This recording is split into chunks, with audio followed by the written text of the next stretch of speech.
Good evening, everyone. Welcome to the Sandio Riverside Charter School Governing Council meeting for Tuesday, December 10th, 2024. It is now 6:01 p.m. Mountain Time, and I will call this meeting to order. So I'll do roll call at this time to see who of the board is present and make sure we have a quorum. Susan Baca. Present. David Toledo. Present. Okay, Margie Krill, present.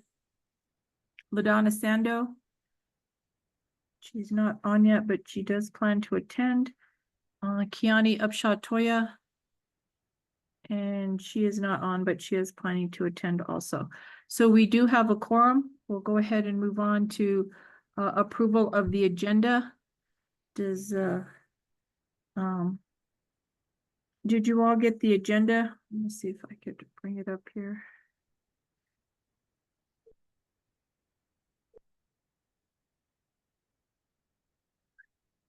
I'm trying to get it out here.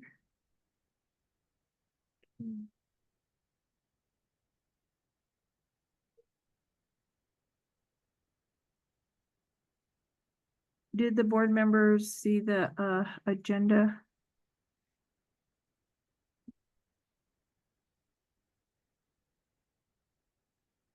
I'm trying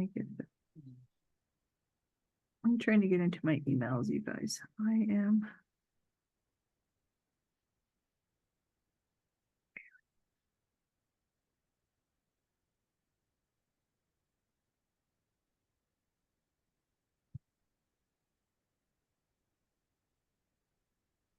I didn't get a chance to see it, Margie. Okay, I'm gonna see if I can share it here. 1 second. Hello, Mr. Joel Dan. How are you? I'm doing well, sir. How are you doing this evening? I am well. Ms. Walters, am I able to share my screen? Do you know? Yes, you're allowed to. Okay.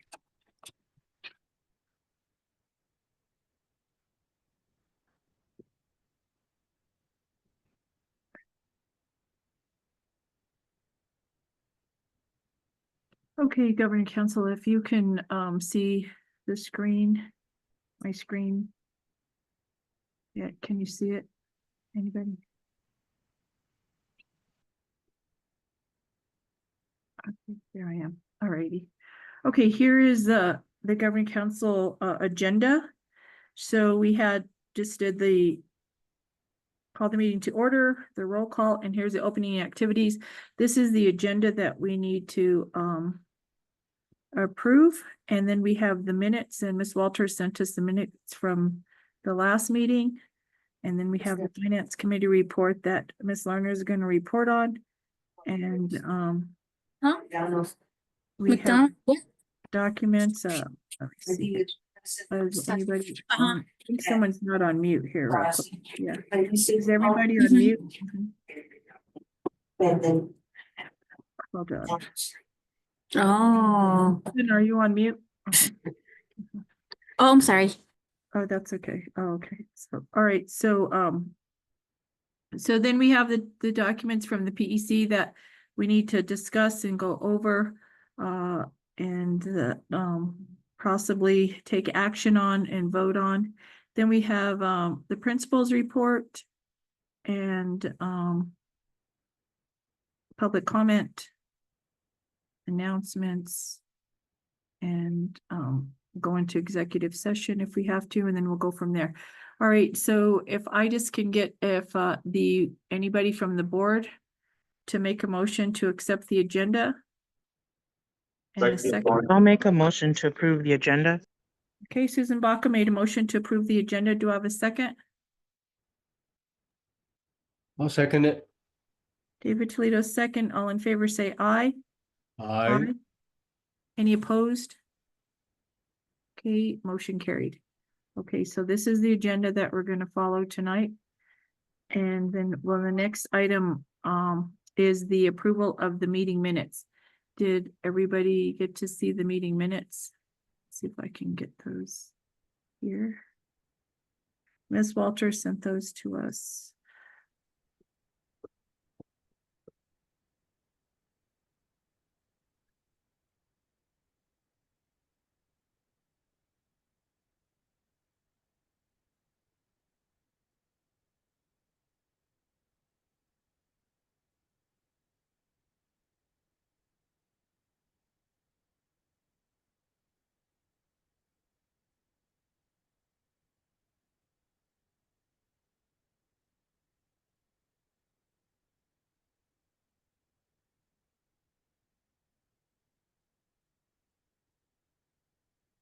Great. All right, here is the meeting minutes, if you all can see them. 1 second. I'm trying to move them over here. All right, am I still sharing? Can you see? This is the agenda. Yes. This is the agenda. Hold on. That's not the meeting minutes. Ms. Walters, do you have the meeting minutes?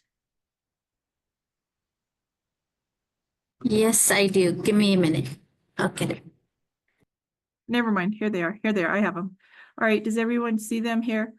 Governing Council meeting for Monday, November 18th on Zoom. Okay, so this is the meeting minutes that she has made up for us in this form. And if you guys want to go through them, and we just need an approval of the minutes to move forward.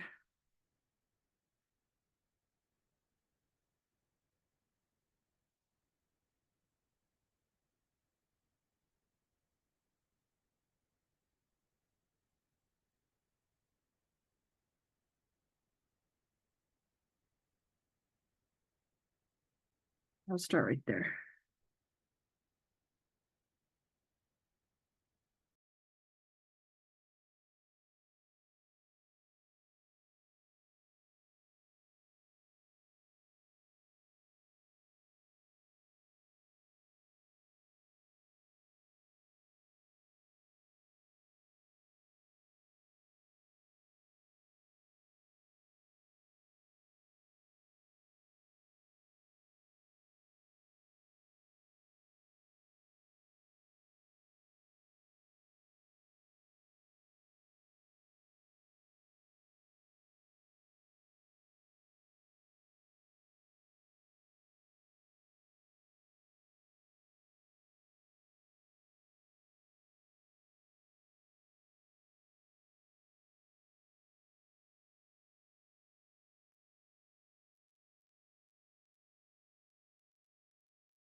Is everyone okay with the um meeting minutes from the November 18th meeting?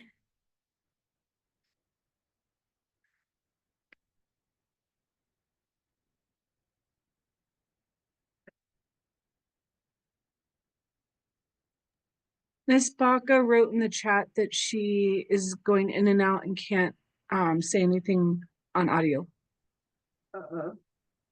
I believe she can hear, she just cannot speak. Oh no, okay, well, we need to have another board member because of She can hear. but we have So to. she could what she could do is vote in the chat if she cannot that use would her be good. speaker, and then we could just say that she voted on for the record on the Zoom. That's a great idea. Okay. All right, so if everyone could, if the board members that are present can see the minutes.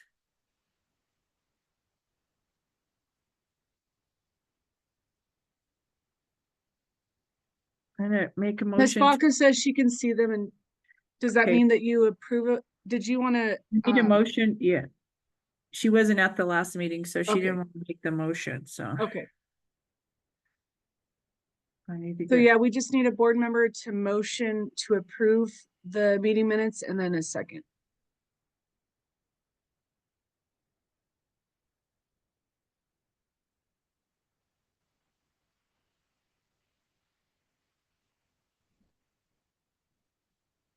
Dawn is trying to get on, but she can't find the link.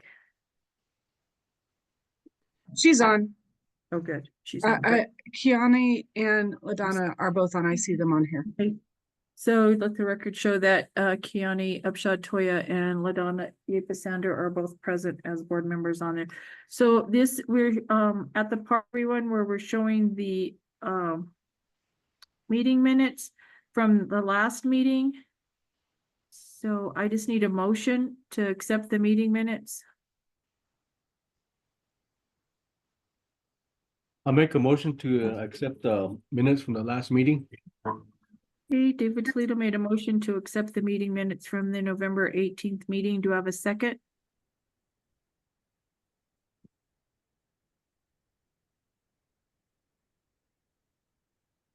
Anybody from the board can vote.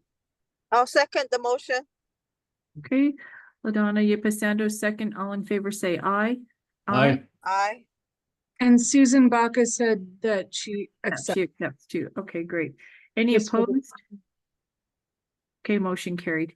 All right, thank you for doing that. I'm sorry about that. All right, so the next item on our agenda is going to be the Finance Committee report.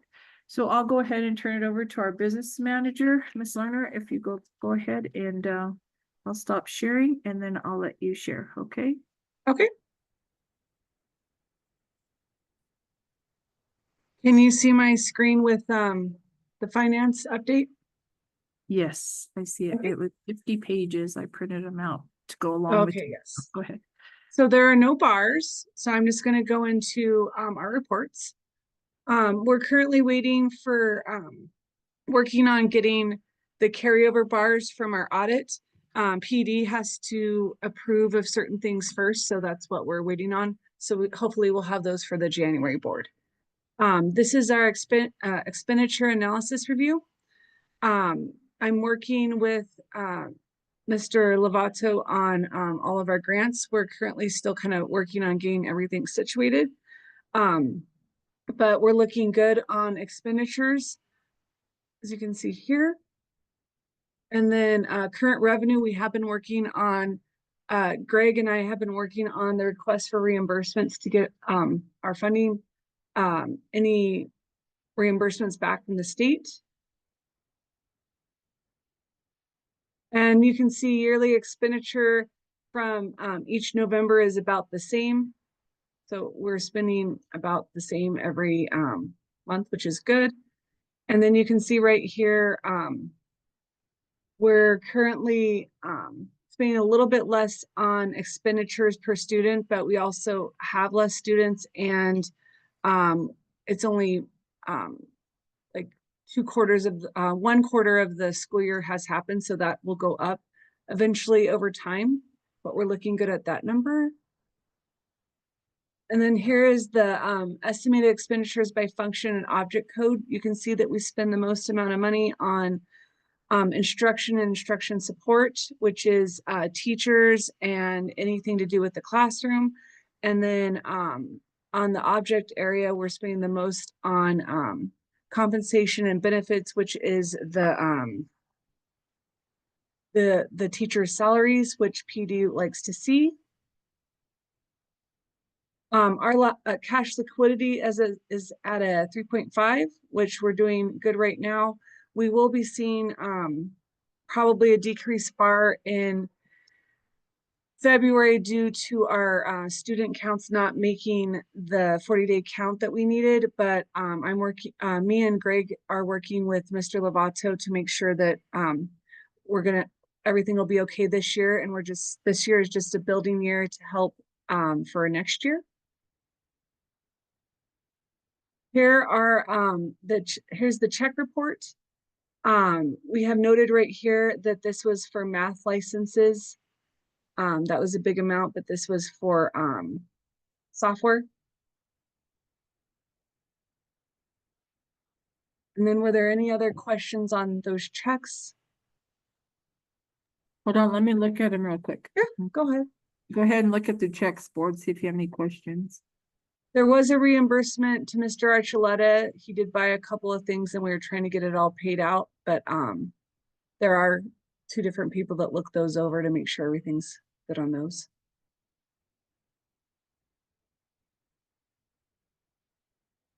Well, that's a lot of stuff for janitorial supplies. Did they had they not bought I think any? it was multiple stuff. He also bought things, I think, for Fall Festival. Oh, okay. And Bernadette, she had paid for something outright also? Bernadette Garcia? Yes. I believe that was for the heaters when we Ah. had no. Oh, yes, she did get, Oh, she she bought got the- those space heaters. at Home Depot. Okay. Thank you for that.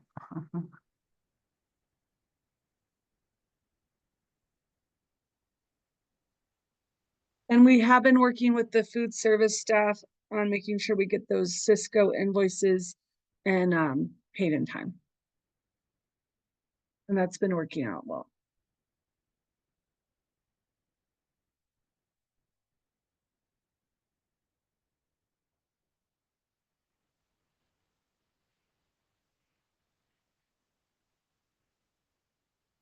All right, And then the next report's gonna show, you know, like the Amazon, the list. yeah, the listings. So this is, I'm just increasing my screen so you can see it a little bit better. We had to pay up on or like some of the bills for the fire alarm monitoring were due. But we got those all paid up. This is the Amazon stuff, supplies for the teachers, paint brushes, glue sticks, tape.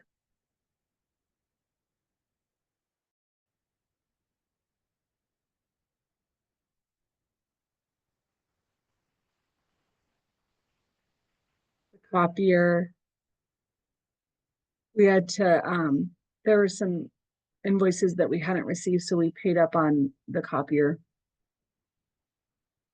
We need to talk about a copier because we can buy a brand new copier, a service by Xerox for like 3,000 and we've already paid 2,000 and some for 4 months, you guys.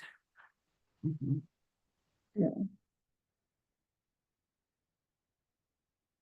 The ACES check was for the K-12 services, the business services, that's Greg and I.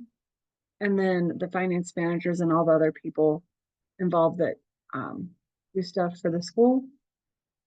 And then we paid some janitorial supplies. You can see here, Miss Garcia paid for 4 space heaters.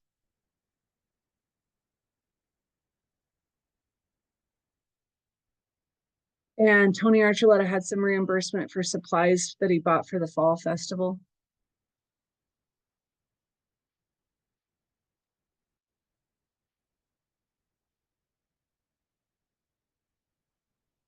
Then the other bill for ACES was for speech therapists. Mhm.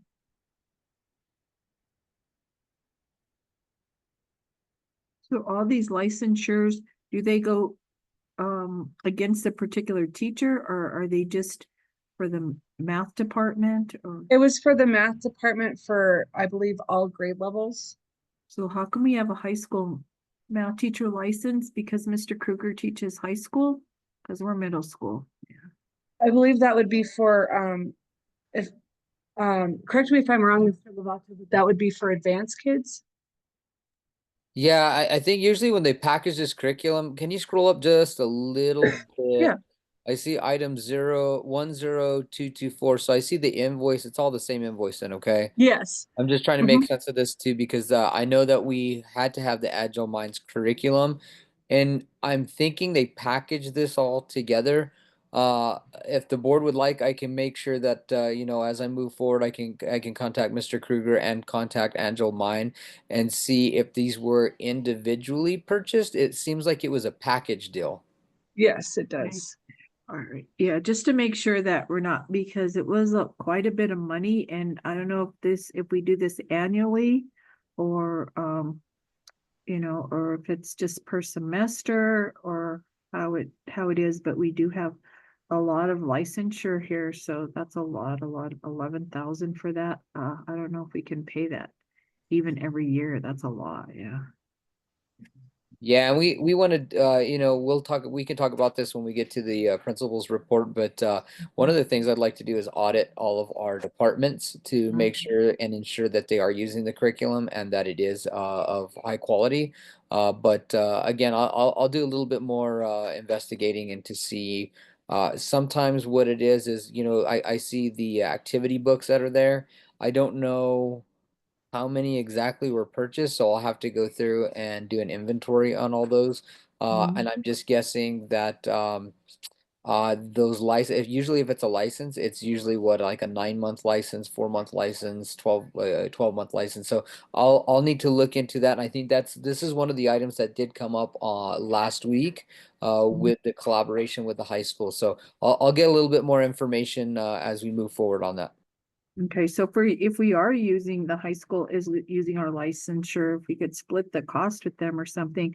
The big thing that I'm looking at right now is that virtual advisor services so if we had 4 advisors, if they're tutors or something that we're paying them $2,700 already, they've already been paid for that amount. So if we make sure that we use them, and that's the same with that large amount that says intensified integrated math 1 and cohort of 1 teacher and 30 students for $36.99. Whatever that is, to make sure that we're utilizing it. Because there might be some times that we didn't know that we had this extra curriculum licensure for maybe online tutoring or something like that, just so that we utilize it. Because I know a lot of people would need it. Okay. Yeah, All no, right. that's a good catch. And I don't believe they're using those licenses at the high school. They shouldn't be. And you're No. correct. If we're purchasing this should be for our school unless they're splitting the cost with us. So Madam Chair, I'll look into this a little bit more to see what information I can get. Thank you for that. All right. Anybody else have any other questions? I just want to add to Go uh ahead. along the same lines, Margie, you know, when to me, I just had a question, or when the school's in session, when the teachers are hired, I believe that most teachers have all their licensure already. So I'm just wondering, like, we're already in December. I'm not sure about the cycle, about the licensures throughout the year. But Mr. Joe if you could just also look into that, how the timeframes are set aside throughout the school year. Because to me, it would be like a teacher might have a license throughout the whole year or even maybe 2 years. So maybe we can talk about that later on. Thank you. Sure, absolutely. Okay, so going on to the account summary report, here's all the revenue that's been coming in. I am gonna be working with Mr. Lovato on if we can still have transportation or not, or if we're gonna get a bus for this year. And we should be getting our Title I award in February. It will be for the full year. They're gonna backdate it to start in July. And you know what that amount approximately is? No, they have not told us. Okay.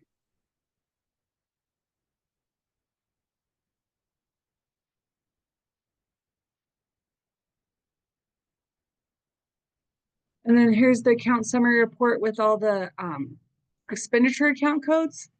We're gonna fix the negative line items with the bars that we're gonna do in January with that have to do with the audited financials. Okay. And when does our audit report come out? They said It that, should be finalized. It's up at state. It was due up at state right before Thanksgiving. okay, And it's not finalized yet, so we can't discuss it in the open meeting, but it should be finalized and like done where it's made to the public in January or February is usually when it happens. alright. The state will email us and the director saying that that the audit is now released and now you can now discuss it in the open meetings. Okay, great. All right. I just wanted to make sure if we didn't miss it. No, That you didn't. information. Okay. Here's all the account codes. Let me know if you have any questions, but we're working on just fixing the budget and getting everything straightened with Mr. Lovato.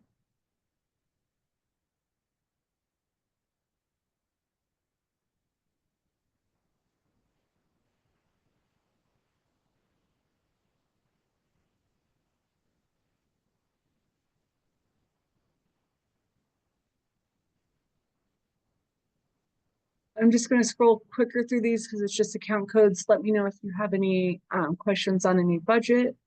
Okay, that's fine. Here's the statement of revenue and expenditures and change in fund balance.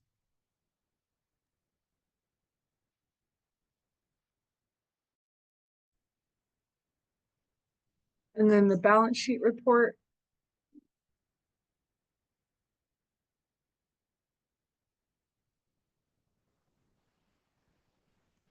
And then here's the bank reconciliation report. Mhm. The auditors like to see who prepared it and who reviewed it.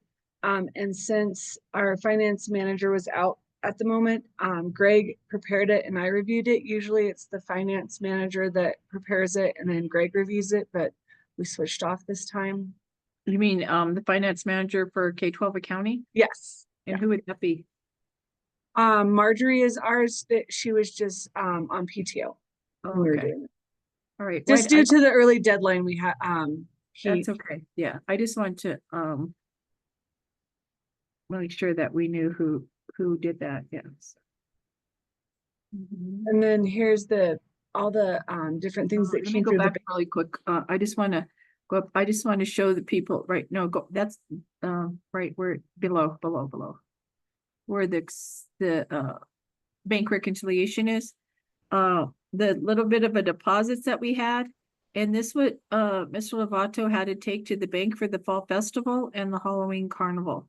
And that was the amount that he had to go and deposit right there that had been made a few days, no, that's what Mr. Archuleta, I think, turned those in, yeah. But there was one from the book fair, that's what he had to deposit, yeah, during the Thanksgiving luncheon, okay. All right, go ahead, yeah.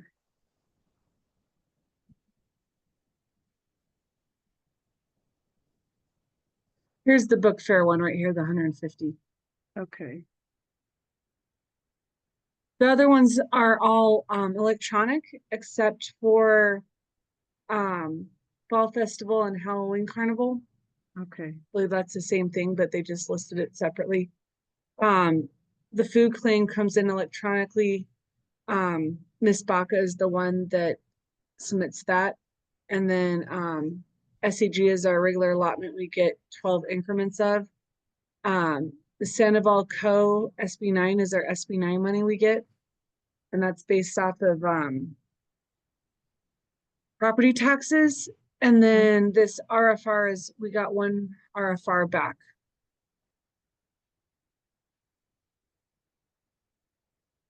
okay,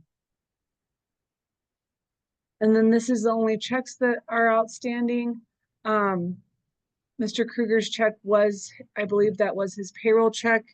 When you first do payroll, you get a hard check because we check to make sure that the account is correct in the bank and they start getting direct deposit. I see,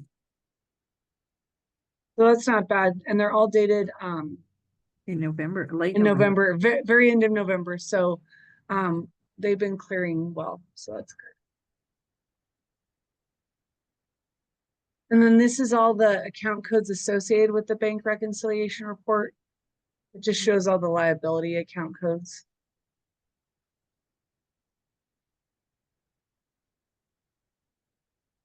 And then here's the bank statement.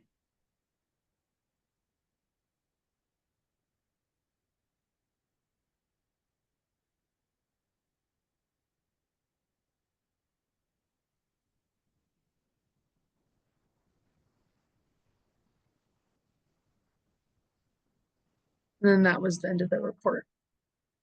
Great, thank you. So far, in your opinion, by the end of this first semester, then we're doing okay? Yes, Greg and I are working with, Mr. Lovato on, getting all the staff situations, fixed and putting anyone on, certain funds that should be on it and just, making sure that we're getting all the funds that we should have. That sounds great. Thank you for that. All right, so I need a motion in a second to accept the finance committee report with the bank reconciliation and the cash disbursements For November. for November. Margie, Yes. before I make a motion, I'd like to thank Angie for your hard work, along with working with Mr. Lovato, and also Angie with your staff. As you can tell, it's hard to follow all these hundreds of lines. So we, as a school and a board, we really trust your office and your agency to make sure that Riverside is in compliance with all the financial obligations, and so to speak. We want to shine as a school and be in compliance with everything. Thank you. With that, I'd like to make a motion to accept the financial report. Thank you for that, David. So I have a motion to accept the financial report with the bank reconciliations and cash disbursements from David Toledo. Do I have a second? I second the motion. Okay, Ladonna Yepasando seconded the motion. All in favor, say aye. Aye. Aye. Any opposed? Okay, motion carried.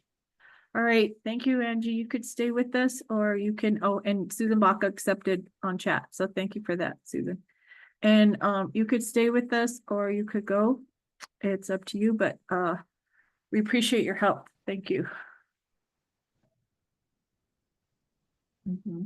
Yay. All right, so the next item on the agenda is going to be the documents for the New Mexico PEC is what we have as the next item on the agenda. We're going to review and discuss the San Diego Riverside documents for the PEC. That is going to be in the meeting that Mr. Lovato and myself need to attend on December 13th, which is this coming up Friday. And it's the governing board assurances documents that they wanted to make sure that we had signed. And also we're to make sure that San Diego Riverside is completing the conditions for renewal and all the documents that we need for that. It is already going on 1 year, you all, since we've been to the PEC and we spoke. It was last December 11th that we were there. So that's crazy. It's already been a year. And that's when they gave us this 3-year contract under conditions for us. So and then we might need to vote on policies and procedures. So with that, I'm going to go ahead and let Mr. Lovato talk about that. So if you can, Jordan. Absolutely, Madam Chair and members of the governing council. Let me see. I just shared with you, Margie, the document that was updated. Let me see if I can share the screen really quickly. Let me get the document up and give me 1 second. Okay, can you all see that all right? Yes. So this is going to be our charter school division audit. This is what we're going to be looking at as far as documentation regarding, and let me make sure I look back at this, regarding the actual assurance documents that that has been completed, that's been signed. And that was one of the first things that we had to submit to them, and that allows them to make sure that we're in compliance once again with getting those documents. So I don't have that copy handy. If you need to look at that, I can pull that up. Just let me know. But the assurance has been signed. I sent it to Ms. Creel, and we got that in and turned in a timely fashion. As far as the conditions for renewal, I'll just kind of run through these really quickly. I think I think the folks there at the charter school division and the PEC understand that I'm in a little bit of a tight how would I say, a tight time frame of trying to review things here. I think if I counted right, this is my 14th day with the school, and so I've really tried to hit the ground running. And this document has been really the main focus of those last 2 weeks that I've been at the school. And we were concerned at first when I reviewed this document, which Dr. Commander from the Walatoa High School and Valerie Shaw, Dr. Shaw, had put in place. And so I had a little bit of back and forth with Karina Chavez as to what exactly they were looking for. And so what ended up happening last week, we submitted what they'd given us. There was a little bit of confusion as there were two separate documents that were being worked on by both of those individuals. The simple thing that they told me to do is merge them. So I merged them, but I did have some concerns with some of the items in here. So Karina Chavez sat with me for about 2 hours on Thursday morning, and we went through everything in here line by line. I would say most of these things are about 90% accurate. It was also a little bit difficult because I don't have all of the information. And so we were kind of pulling from different sources, whether it be Bernadette Garcia at the school, whether it be Dr. Commander Valerie Shaw, and other individuals that might have had their hand in this. I know I called Margie, to, on some of those documents that we needed. And again, when I first received this document, there was some concern as to what was actually completed and by who. Now we have a little bit more answers, and I feel very confident going up on Friday and defending what we have here. Right now, Dr. Commander and Dr. Shaw are looking at the data that is most recent that they might want to look at. But as far as condition one, this is going to be a complete. Condition two, which is a transition checklist. At first, they said we did not have this in there, but the transition checklist was completed. There were two items here you'll see that if they weren't completed, we couldn't really go any further. And so the transition checklist of going to the state charter, that is now complete. This is a misconception here. We did provide Karina the information. Again, I didn't have everything, and the stuff that they sent me was in a drive and it was scrambled, and there were so many documents in there. I was really relying on the folks that had a hand in creating these documents. So this one here that says completion of unaddressed items for the Jemez Valley Public School Corrective Action Plan.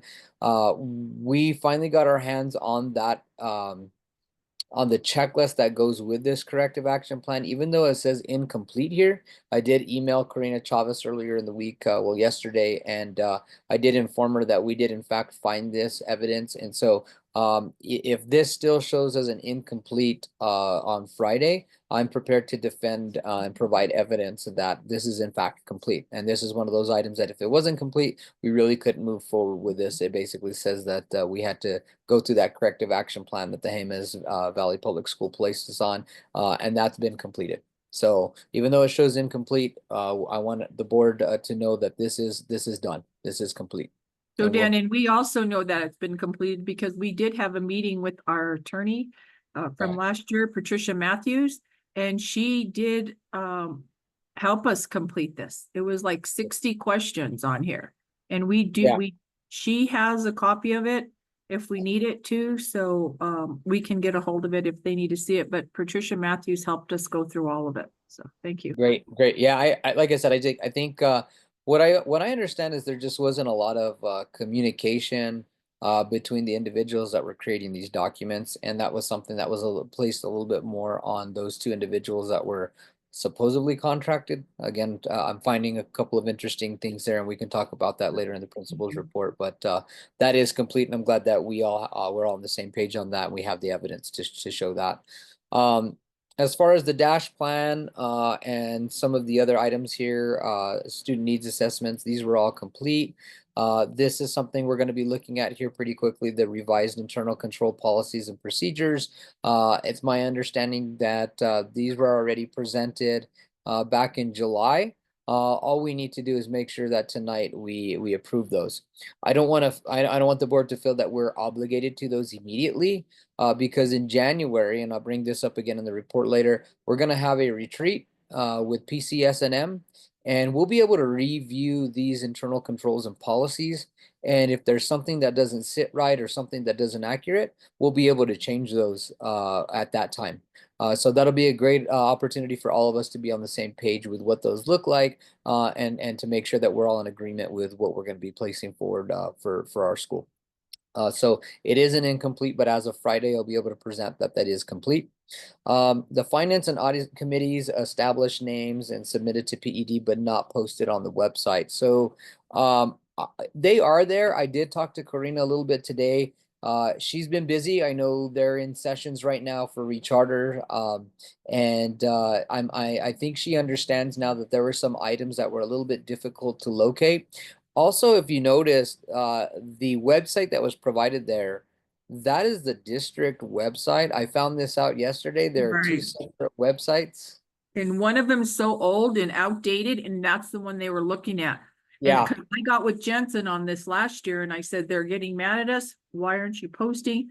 And he went right to it and he showed me an updated website, but I don't know what I was getting into, but we need to get rid of this old one so it doesn't get pulled up, right? Yeah, exactly. And so he's working on that with the other organization to ensure that their URL to the district is taken down, and that the correct web link that folks are going to be able to utilize publicly can take us to right to the spot. There may be some things that I might suggest later on how to make our web page a little bit more user friendly. Like I said, one of the things later on was that they couldn't find the recordings of our board meetings.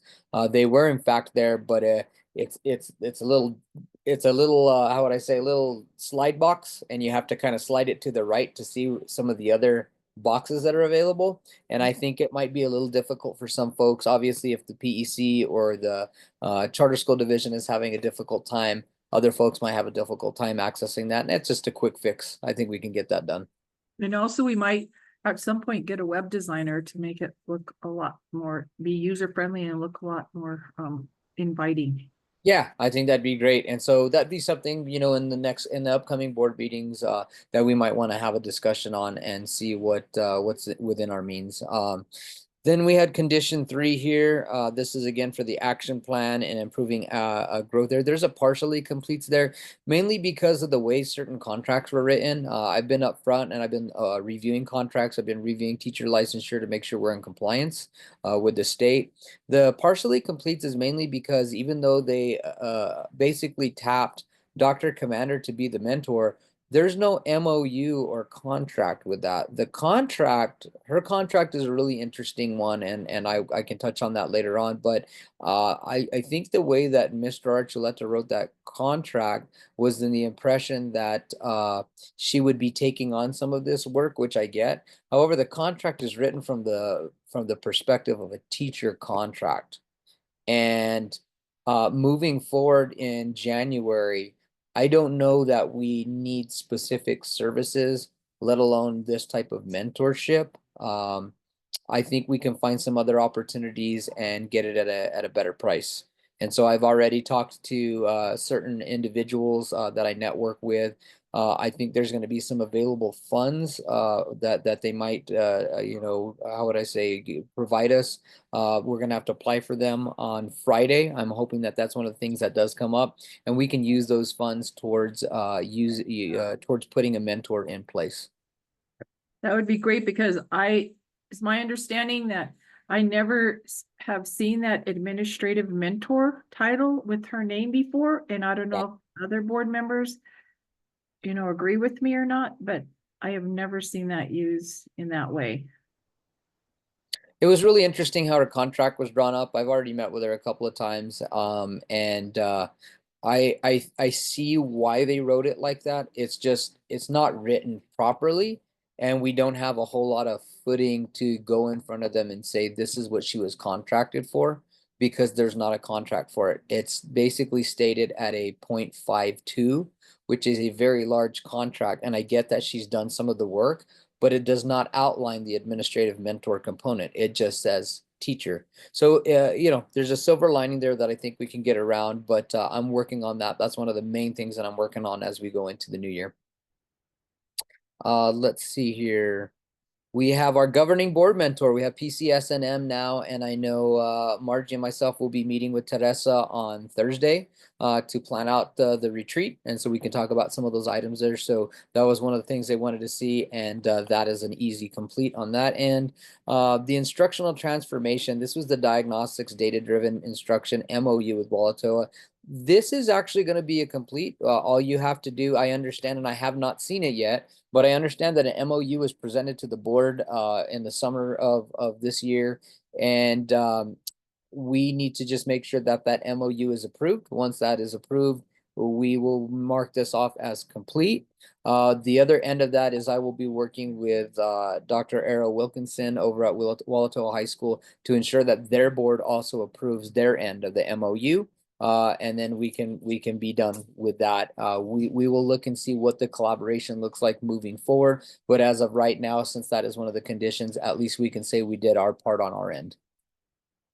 Let's see here. This is the talent development. So again, these are the 3 teachers that we needed to contract so that they could provide us services for math, science, and ELA. That is completed, but I am reviewing contracts, and I'm kind of in the process right now, Angie, at some point later in the week, possibly more earlier in the next week, we will try to revamp at least 2 of these contracts to accurately reflect what their time will be there. I just have to meet with all of them. I know the ELA individual ended up resigning officially from her post, but she did offer her services, and she was in agreement that her contract should reflect only her teaching and prep time and no longer taking on that extra time, which still is not outlined in that contract. And my big one is to amendments. yeah, and to make sure that that 0.52 is accurately reflecting what we're going to need that individual to provide to us moving forward as well. So I think it's a balencing act. I know that, and I don't want to upset some folks, but we also have to look at the financial viability of our school. And as Mr. Toledo said, you know, that's what we're obligated to do for our school, and we have to do what's best, even if it's not the easiest thing to do for people. Let's see, Indigenous culture development, that's completed. I'm going to run through these so that we don't spend too much time. Most of these ones we don't need to talk with. Stop me if you see this. We have our mentors, our update on our governing board policies and procedures. That would be the complete. We do have evidence that it was that we will be scheduling some of this stuff in our retreat. This was an incomplete, although it has begun. She just felt like it was something that we can use as a talking point for condition 4A. And that is our action plan for teacher training and student growth. You know, we did start immediately, and they were upset that we didn't start immediately. This is something that probably should have started in July.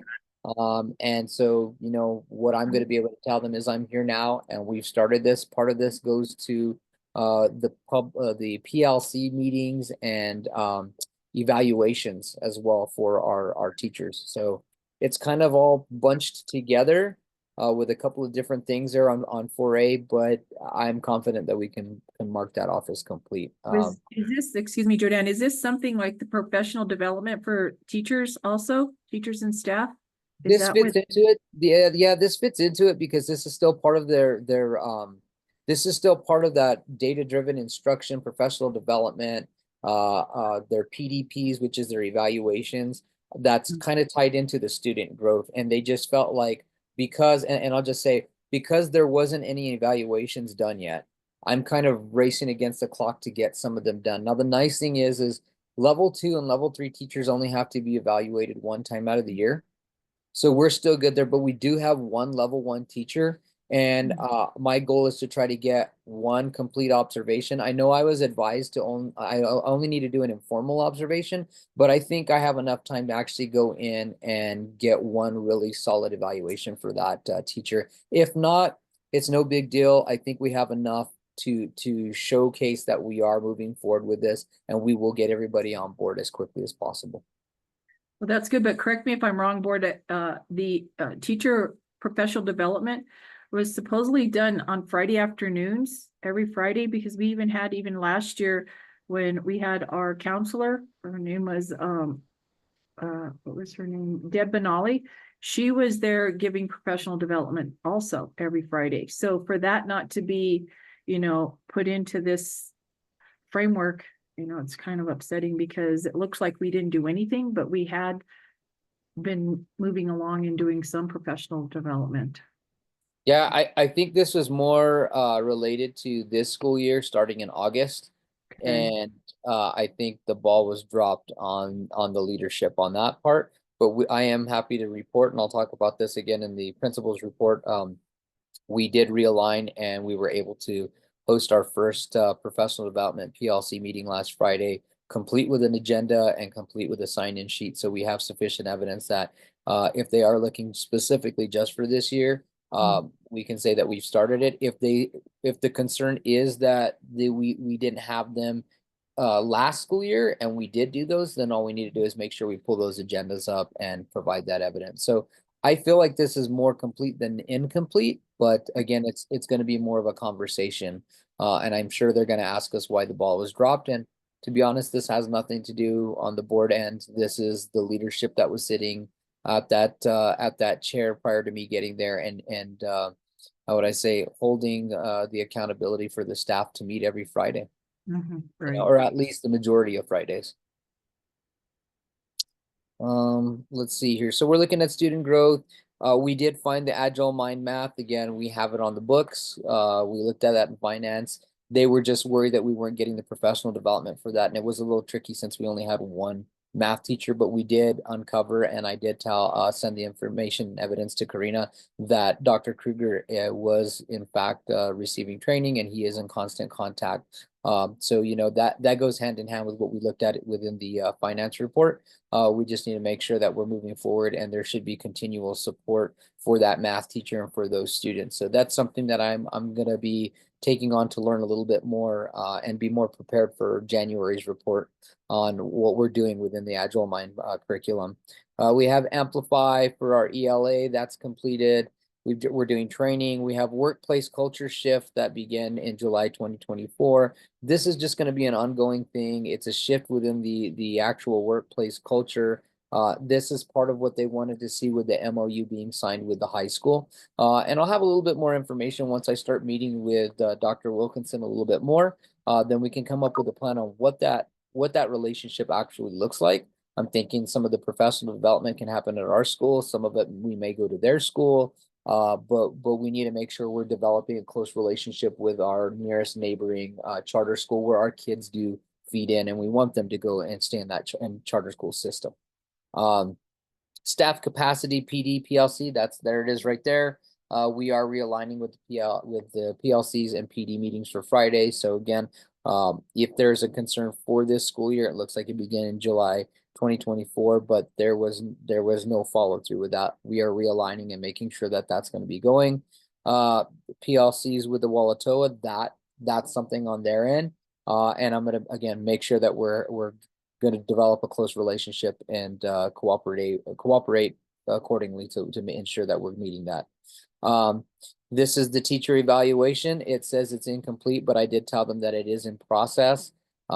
Trying to juggle a bunch of different things over the last 2 weeks, and I'm pretty confident. I've already got in. I was able to get my login for Elevate on Monday. I met with their team last Thursday or Friday, and they did grant me some credentials that I had already completed as far as calibration requirements. And so they gave me my certificates that I did at the previous school. So some of the how would I say that, some of the back work was already done. And I was grateful for that. I had already done that prior to, and they just transferred over what they call my badges or certifications to do those things. And so I just need to make sure that all of our teachers have their profiles up and ready to go. And then once that's there, they can upload artifacts and start doing their PDPs. SEL PD, that was not followed through. Nobody really knew what was going on there, but I'm prepared for Friday to tell them that because I have a strong background in SEL, social and emotional learning, and that's something that I've done for a handful of years.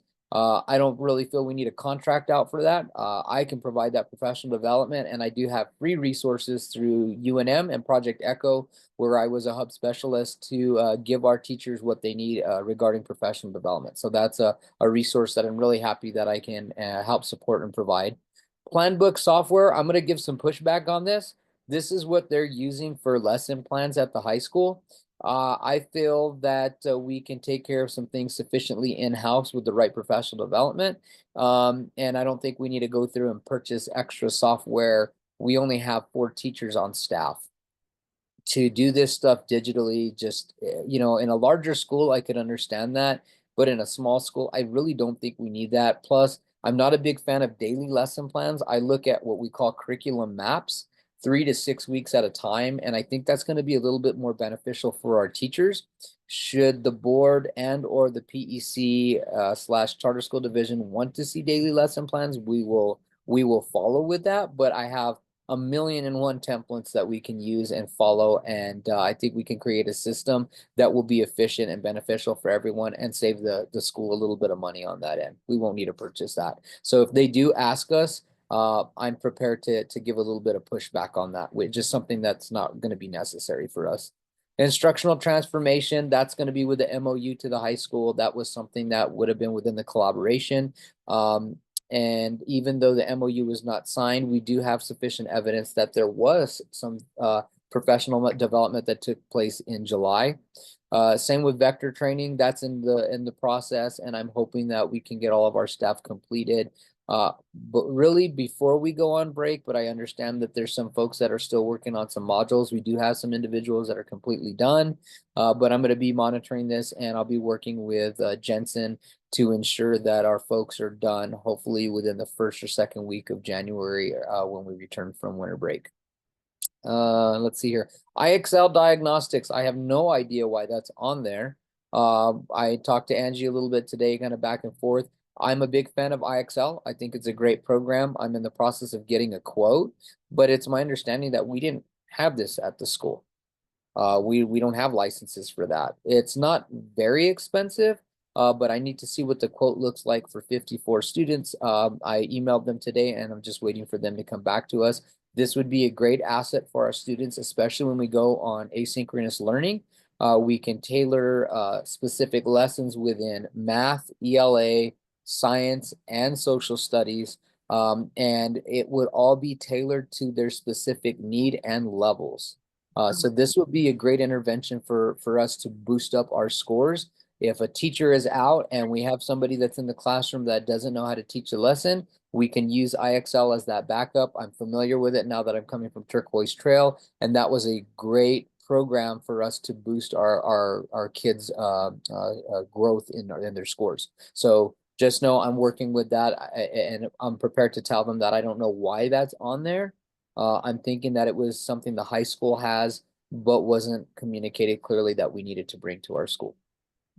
That's good to know, because this is Margie, sorry to interrupt, but Sure. I know the board never even heard about that before, the San Diego Riverside board. So I'm glad that you brought that up, brought that to our attention, because that does sound like a good thing for when they get on their Chromebooks on a snow day or something like that. So thank you for that. Yes. Yeah, big fan. I was a little intimidated by it when I first got there, because anything that's brand new, I'm like, oh, I'm not real familiar with this, but I became familiar with it really quickly, and there's a lot of support there. And they've got other opportunities should we want to pursue other things within ELL, which we may. That's something that we'll have to talk about when we come to January. It's a state requirement that we have an ELD, ELL class.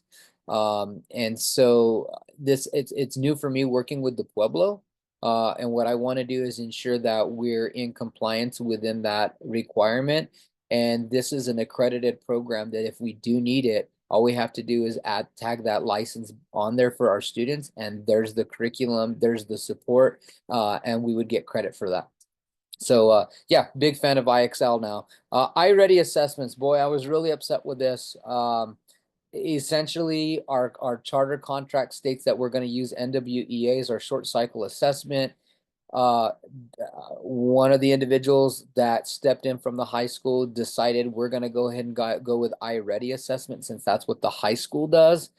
They went above our charter conditions, our agreements, and that was not doing us a favor. Now we don't have a beginning of the year data baseline to go off of. And so the weeks before I got there, I'm glad that Bernadette spoke up and kind of stuck up for what we needed to do. They realigned with NWEA. So I know the PEC is going to take us to task on Friday as to why this wasn't completed. This is not something that's on the shoulders of the board.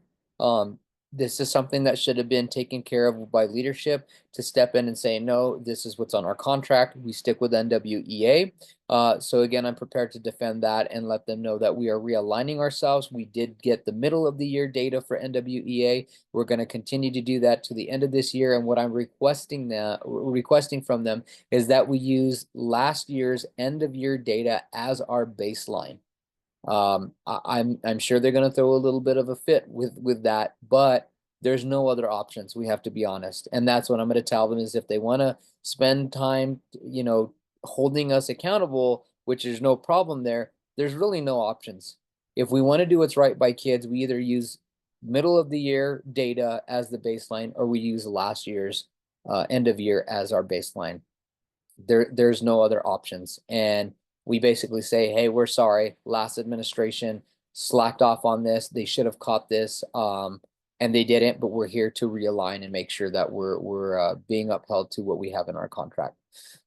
SEL activities, I did some observations and I told Karina with no doubt there are SEL activities happening across the board there.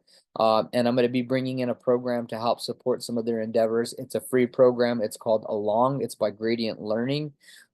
It's something that I've been a representative with, and I'm really excited to bring in that component as well. So there's a lot of tools there for SEL that are not going to really cost us anything.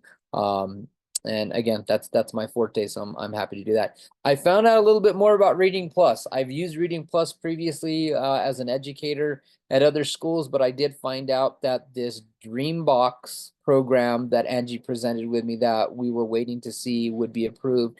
Reading Plus is now owned by Dreambox. And that's part of what we're going to have to do to make sure that we're at least in collaboration with Walatoa High School. I think it's for just under $3,000 if I remember right. Right, Angie? I think that's what the licenses were for.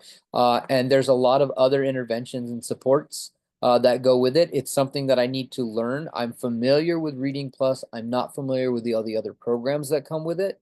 So that'll be something I need to be onboarded with through professional development in January. But the way I see it is this is one of those great opportunities for us to make sure we have some form of alignment with Walatoa High School. And our teachers can collaborate and do things within their professional development and PLCs. So this will be a great opportunity for us to make sure we're connected in that sense.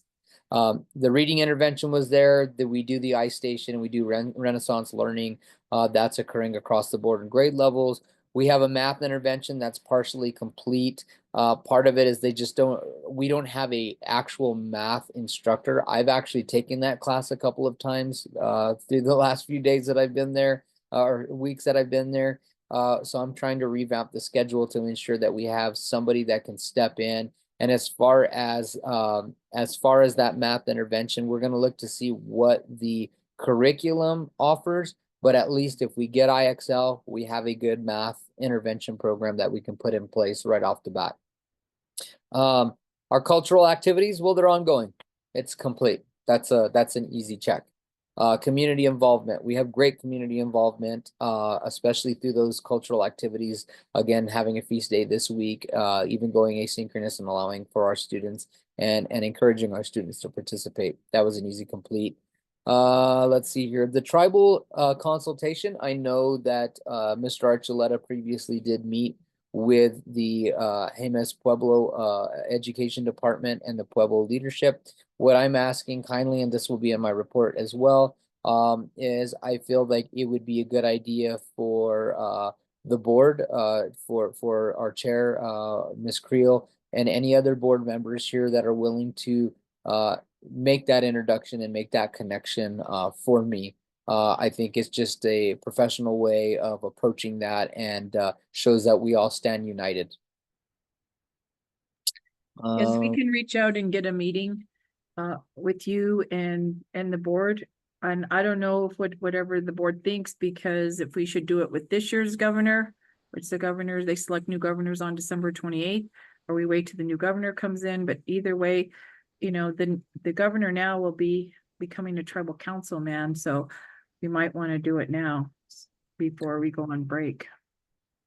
Yeah, I will follow with what the governing board decides to do. It may be best to do both, just so that we are still making a presence in the community, and all folks feel that they're all stakeholders have a seat at the table, and I know who to reach out for guidance and I don't want to say approval, but you know, the outgoing president might be able to support us on some of the endeavors we want to try to close out the year with. And then meeting the new governor coming in may be able to help start some of those things or continue some of those things that we're going to need support with. Let's see here. And then coming to the end here, this is most of the Open Meetings Act governing board. Some of these things, they said, you know, progress is noted. Although the school has begun to make progress on many items, they did not start immediately. So their biggest thing is that there were some things that we just didn't have a lot of follow through. And I can see why. I don't feel like there was a lot of transparency and communication coming from your leadership to the board. So I can see why that would make it difficult for you all to make, you know, accurate decisions. And so they see that everything here is in the process. I'm sure at some point working with PCSNM, the head administrator evaluation, my evaluation, will be put forth. I did do my own self-evaluation inventory. I completed that last week with Teresa. And I'm sure she'll provide Margie a copy of that when we meet on Thursday to review.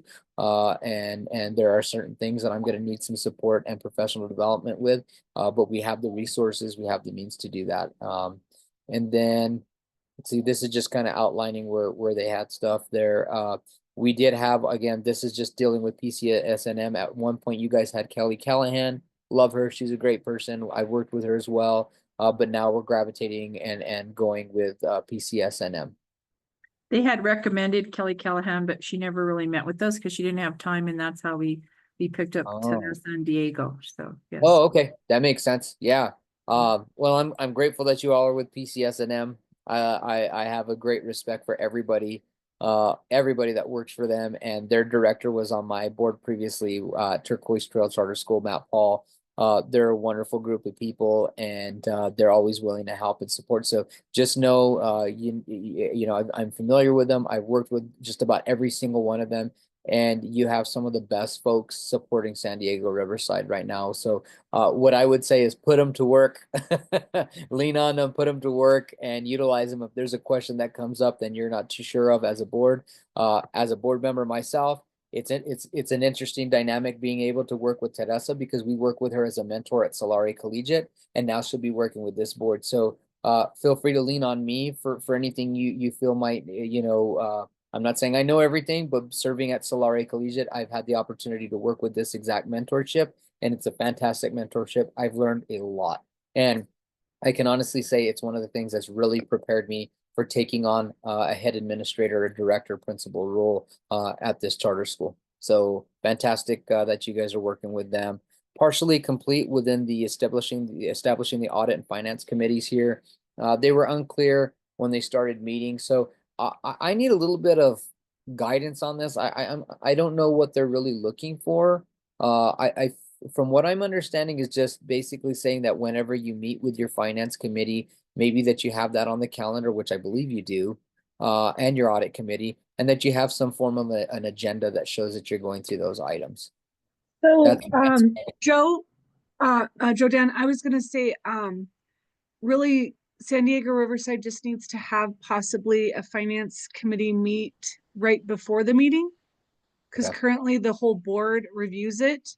But there could be like a 30-minute meeting with the two people on the board that are going to be on the finance committee to review the finance. And then you don't need an agenda, because what I show on my screen on that first page is kind of like an agenda for you guys that we go through if there's any bars, the bank rec, the cash disbursements, and then there's even an area that says like other concerns, and we can put something down there if we wanted to on it. But currently the board does need to have two people on the finance committee, and then they could possibly, they don't have to meet the same day as the board, they can meet before. Anytime before, but some schools have them meet, like if the board meeting's at 6, have them meet at 5:30, so they meet 5:30 to 6 and then go straight into the board meeting. Or you could do it at earlier date review. Hey, Ms. Lerner, do we have to meet the finance committee? Does it have to meet every month also like the board? Or do they meet like? Yes, so the PC wants you to, technically the finance committee would review the whole document, and then instead of a bunch of questions being asked during the board meeting, I whoever see. is the chair of the finance committee could kind of say, hey, we had these questions, this was answered, and whether or not you had concerns, or like, oh, K-12 is going to look into this and get back to us at the next meeting. So that report's kind of really gone through more at the finance committee. I see. So that's good for us too. And then what about the audit committee? Do they meet every month also, or do they only meet They like would, 4 times a year? so you would want them to meet, they meet once a month while the audit is ongoing. Right. It's not ongoing now. After it's ongoing, they could meet quarterly.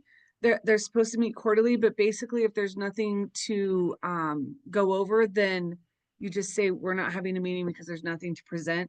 But say when the audit is finally released sometime in like January or February, you could call an audit committee meeting to go over it if you wanted to do that. But yeah, I would say that on your GC agenda, you could say audit committee, and then they would present if there's any updates.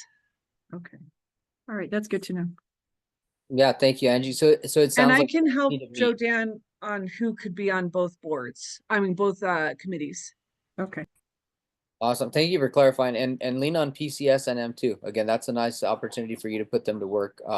And Angie has the know-how there. I mean, I don't really sit on the finance committees, but I do sit on the governance committee with our other board. And like she said, meeting. So it sounds like it was the issue that they weren't meeting regularly then. That was all the issue. Basically the school currently is not having a finance committee. Instead of actually meeting, they just present the whole thing at the board. Oh, And the whole board is reviewing it. But what the PC wants is it would be the business manager, and then you, Joe Dan, as the director, and then the two people on the finance committee. Basically the business manager would present, you would be there just as support on if they had a question on like, oh, what was this curriculum for, and we didn't know, you would kind of chime in on that.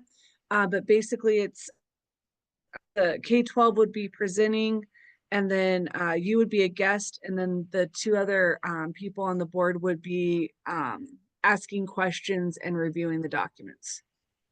Angie, can I ask a question? Because I know one of the meetings that I attended right before I joined or right after, it was somewhere in that time frame. I know you and Greg were with Jemez Valley, and it was like a double report. I thought that was a finance. I was under the impression that that was a finance, some form of a finance meeting. Okay. No, That I was don't think open so. for the audit. We were talking about the audit. Okay. Yeah. It was the That was audit. And you yeah, invited it me was to in that day. October. We opened the audit like in September, got the paperwork, and then I think that was like October or something like that. Yes, so. But I would Okay. set up regularly scheduled finance meetings, and usually if it makes it easier, it could always just be like 5:30 to 6, and then 6 o'clock starts the regular meeting. Okay. That makes sense. Thank you for clarifying all that. Yeah. So that's an easy fix right there, and partially You don't want to complete. have quorum, so I would only have 2 people on it. Okay. And like if you had a treasurer, they would be on it. Or Miss Creel, because she's the board president, and then one other person. Yeah, and it'll help with your board meetings to go a little bit faster with the finance. They would go report too. faster over the finance, because I wouldn't go through all the questions. Usually the chair of the finance committee would kind of can present instead of the business manager at the main meeting, and they just go over what the business manager went over in the finance committee meeting and said, oh, this is the questions we had, this was what was answered, or if we're going to research something for you to get back. And then they basically just approve the bars and the bank reconciliation as it was presented in the finance committee. So like my report could be like 5 minutes long because we already spent 30 minutes going over it in a different one. Sounds good to us. Thank you. Saving time anywhere we can get it, right? Right, All right. right. The rest of this stuff, everything's there. We have our audit committee members there. And again, we might want to review some of these to ensure that you're not meeting a quorum. And so, you know, I think that's, let's see, so three is a quorum, right?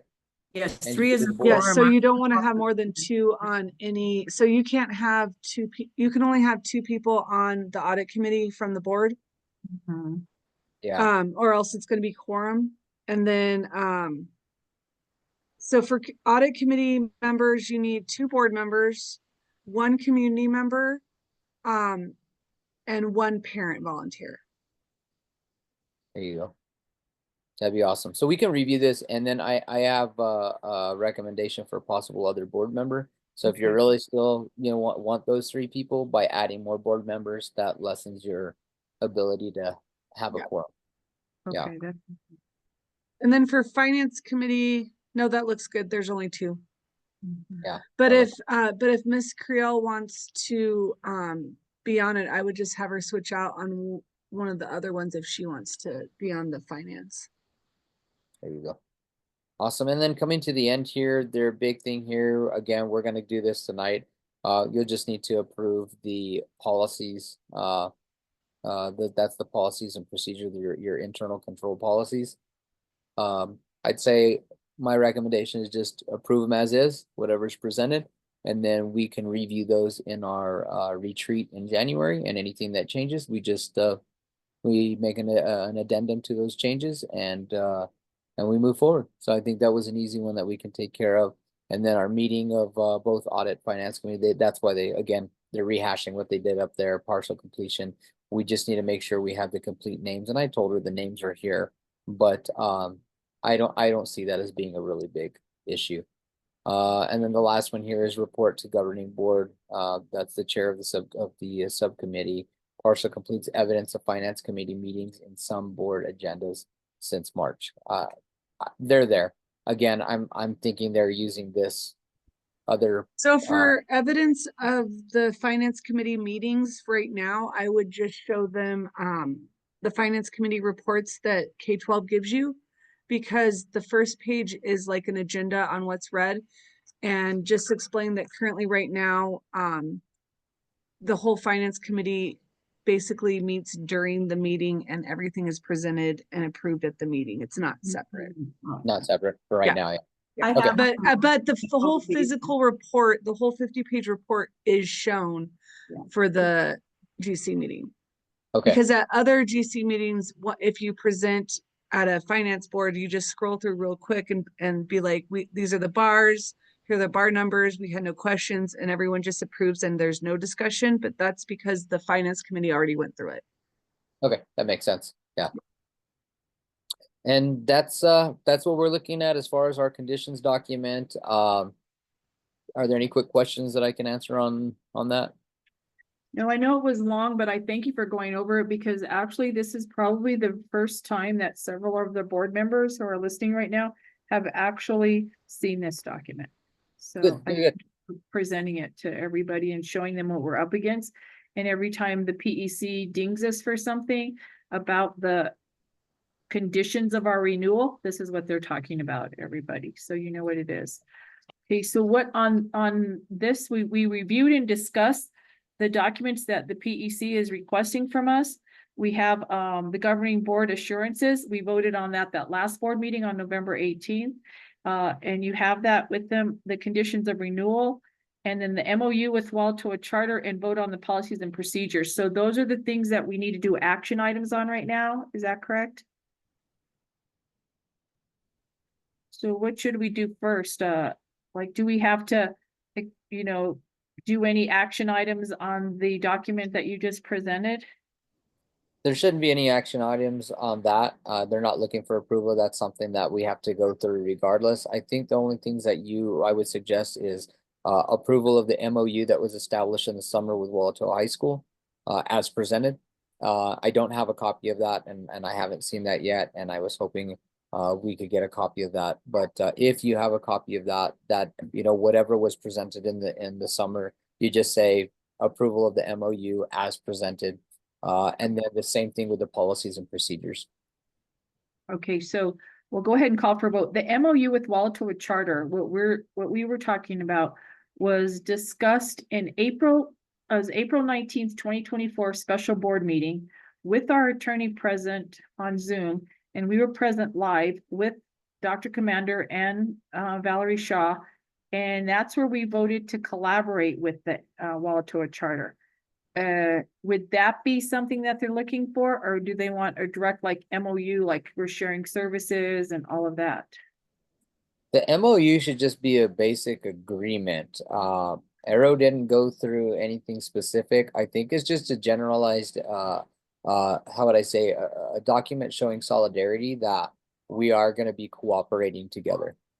Okay, so we did not vote on that. So what we should discuss or take an action item on right now is the MOU with Walatoa Charter High School as presented in previous meeting.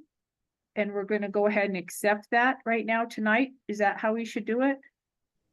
Yeah, Margie, do you have a copy? Did they send you anything, any physical copy? I don't know if I have a physical copy of it. I know it was a verbal discussion that we had on the April 19th meeting. I believe if there is a physical copy, then we do have it somewhere. We have it also in, there's a recording of the April 19th meeting, and that is on our website too. So it's in the recording also. Okay. You know, Um, we'll have to see, I'll have to check and see if I could find yeah, something. because usually a memorandum of understanding is an actual So, doc. yeah, you would actually, it's like a contract where you guys both sign off on it. So you guys might need to sign some sort of document. Okay. Well, we can try to do, Margie, if we're not comfortable with doing that. What we might need to do is when we talk to Teresa, and I might be able to do this with her tomorrow, to find out what that needs to look like, because we'll need Arrow to discuss this.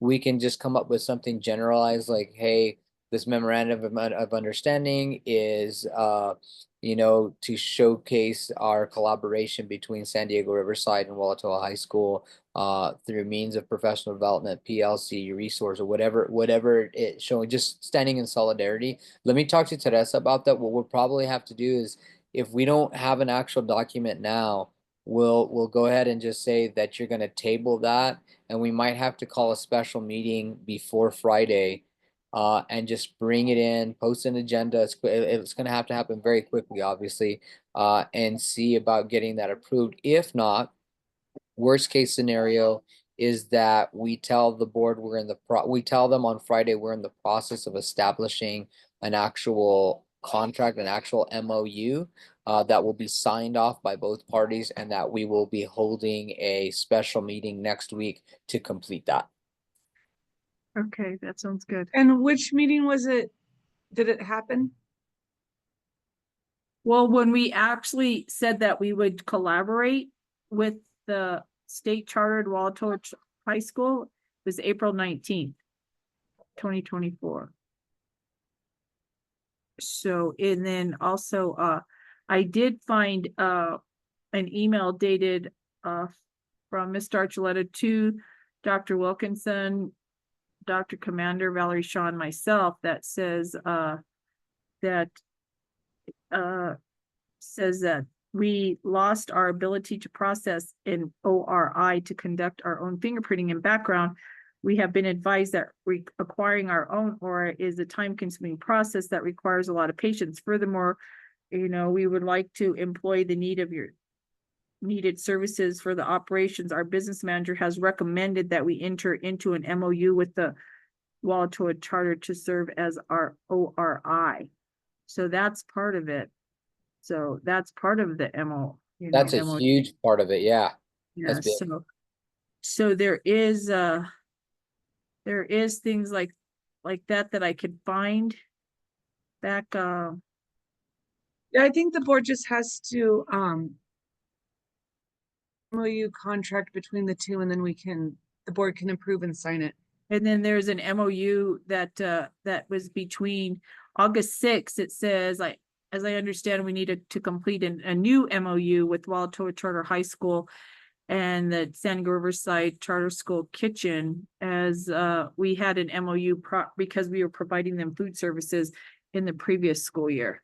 So this is that's another part of it. So there are different parts to us talking about an MOU, and this is what we need, but we can look and see what we have. So which should I call for a motion to table this MOU? It's in the process of making sure that we have it all together and vote on it at a later date. Yeah, and I think the quicker the better. I can see that you talked about it, but we want to make sure that there's a physical document that's Something showcasing that we writing. can actually submit to them. So yeah, I would suggest, and Angie, tell me if I'm right here, we would go ahead and take a vote to table that to either the next meeting or a special meeting. It'll more You than could do a likely special be- meeting. Yeah, it'll more than likely need to be a special meeting so that we can showcase on Friday that we are getting that done, and they may take us to task on it. That's fine, as long as we can make sure we deliver on that. I don't think there should be a condition on that. So special meeting, what time on Friday is this meeting? That when they meet with us, it's going to be sometime after lunchtime, if I remember right. Let me look at the agenda. Just because you guys might, I mean, you should probably ask Teresa, but I don't know if you can hold an emergency one but just the rules on the emergency board meeting, but possibly have it on the 12th and post your agenda tomorrow. I found it, you guys. Remember, it's in draft form, memorandum of understanding between San Diego Riverside Charter School and Walatoa Charter High. It was drafted up by our attorney Patricia Matthews, and she sent it to us on March 19th, 2024. So this is what was voted on the April 19th special meeting, but I can go ahead and send it to you so you can look at it. Perfect. If it basically is just something even generalized that states that we're going to be collaborating in general, I think I think that's enough for them to basically say, okay, that was established, move on. And if there's anything that needs to be specific or changed, we can come back to the next meeting and make an addendum to it.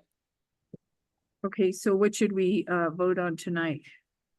I would say I would say to table it. yeah, Okay. let's let Teresa look at that, table it, and then send it to her. Maybe Margie, send it to me and her, put Angie, put all of us in that email, state that you have this, that they're wanting to vote on it, because we're gonna have to post an agenda within the 72 hours still, if we're gonna hold that meeting before Friday. So we're kind of coming in on the live, we're I think you would have to post it like now. I Yeah, don't, after it's- this meeting is it's- over, yeah. this is Tuesday, and I don't know if we're gonna make the 72-hour. That's why I don't know if it could, I think there's an emergency meeting, but I don't know if that classifies as emergency, which you can hold 24 hours before, and then a special one is 72. Yeah. I would say right after this meeting, call Teresa and see what she advises. Okay, all right. Okay, I just put an FYI to you all. It's the memorandum is attached, okay? Yeah, so I think just as a vote in solidarity again, go ahead and vote that you're going to table that, Okay. either to a special meeting or regular meeting. I'll call for motion. From the board, I need to call for a motion to table the MOU action between Walatoa Charter and San Diego Riverside. Do you have a motion to table that right now? Well, before you do that, Margie, you have the draft that you could just show everyone and they could approve it right now. Oh, okay, let's do that. Do you think that would work, Jodan? Since she found it, you could show that and then have them actually approve that right now, and then it would no longer be a draft. Yeah, and then, yeah, and you wouldn't have to go through a special meeting then. You're right. We can yeah. just take it as is, and if there's anything that they have issue with, we can say, hey, we'll take this back to Walatoa and we'll work on this. This might be something we work on at our retreat. And again, it's easy to make an addendum to it. So Yeah, yeah, you can make an amendment. Yeah. Sorry, I Cute. was thinking we'd have to Yeah. table it because you couldn't find it, but if you just found it, I would just Found show it, your yeah. screen right now I- and vote on it. And Yeah. and then the other thing, just so the transparency with the board, we need to ensure that Walatoa has also got a copy of this and also approves this with their board. So you make sure you send that to us afterwards so we can send that to Arrow and so that he can ensure that their board votes on that and we're both in agreement. Okay, all right, so let me see if I can share this really quick here. And if you want me to, I can share my screen if that makes it easier for you. Yeah, did you get Sure. it? Yeah, Okay, can yes, show you me? just Yeah, because emailed it. I'm not share. at work, I don't have two screens here, Yeah. so Great catch, I Angie. have Thank I you. have two big screens, so when I'm not looking, that's gonna be way better. I'm looking at my other screen.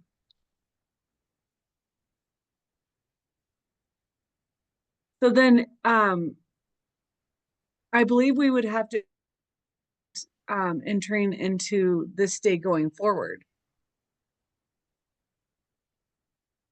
Yes, put it for today's date, I would say, yes.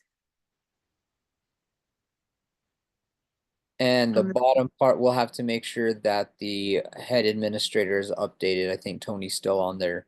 Right, Go ahead and put that under myself. And if there's anything else, yeah, can and you, we've had this, like I said, this has been sitting on our email since March 19th. We voted on April 19th. We just did not have the guidance to be able to give the PEC this information that we voted on. And this is Patricia Matthews is updating some stuff on here too. That's why it was draft. Okay, and then I'm gonna say head administrator is Joe Dan Lovato. Right. and again, for transparency purposes, I see that Dr. Commander is actually placed in there to take on the, Do you want me to change that to you? no, I think we have to leave it because they're still holding them accountable for the mentorship aspect of it, even though there wasn't an actual contract, it'll be taken care of through the MOU. And then what we'll do is in January, once we identify how we can redo those contracts, we will make an addendum to this, and whoever we take on as an administrative mentor, we'll change that. But of course, we're gonna have to get approval from the PEC. And can you spell my name correctly on the bottom on that page? It's Yeah. not spelled right. Let me see. Yeah. Mhm. It's just Margie right here, yeah. Oh, Mhm. hold on. Mhm. There you go. That's good. And then we'll let them sign it and then their governing council sign it. So I'll save this as corrected and I'll resend it to. Okay, so we Joe could Dan. call for a vote on this right now, right? Yes, I and would when I you- would vote on it right now. And when you propose the vote, I would suggest saying stated as a draft, Mhm. right? Stated as we're going to accept the MOU as the draft as drafted. Because again, that still gives you guys an opportunity for any changes later on. It's not saying we're upholding, we're Locked just into saying it. this is the draft, this is what we're accepting for right now. And it's got the underlying tone that there may be some changes which we are going to need at some point. That's great. And I feel confident, board, because Patricia Matthews went through this line by line with us and she was our previous attorney for many, many years. So she would still be with us, but she retired on June 30th. But I'm going to call for a vote if you, for the board, if you would make a motion to accept the draft form of the MOU between San Diego Riverside Charter School and Walatoa Charter School. Anybody on the board can make the motion. Okay, I'll make a motion to table the MOU draft No, between to the, accept it. We're going to Oh, accept it. now. okay, to accept the MOU Okay, between the San Diego Charter School and the Walatoa High Charter School. Okay, LaDonna Ipisano just made a motion to accept the MOU as a draft between San Diego Riverside Charter School and Waltoa Charter High School. Do I have a second from the board? I'll second the motion. Okay, Yanni Upshaw, Toya second, all in favor say aye. Aye. I, Any opposed? Motion carried. Okay, that's accepted. So in draft form, and like we said, as we do our retreat and we'll go over it and we'll make sure that Walter Charter High principal and their board president signs it also. Okay, the next item on the agenda that we need to do is vote on the policies and procedures for San Diego Riverside Charter School. Do we have anything like that, or how do we present that for us? For ourselves? Yeah, were you presented with, I imagine nothing's really changed much, but I saw back in July that they presented some internal controls. Did you receive an email on those procedures, or do you remember having that discussion on those?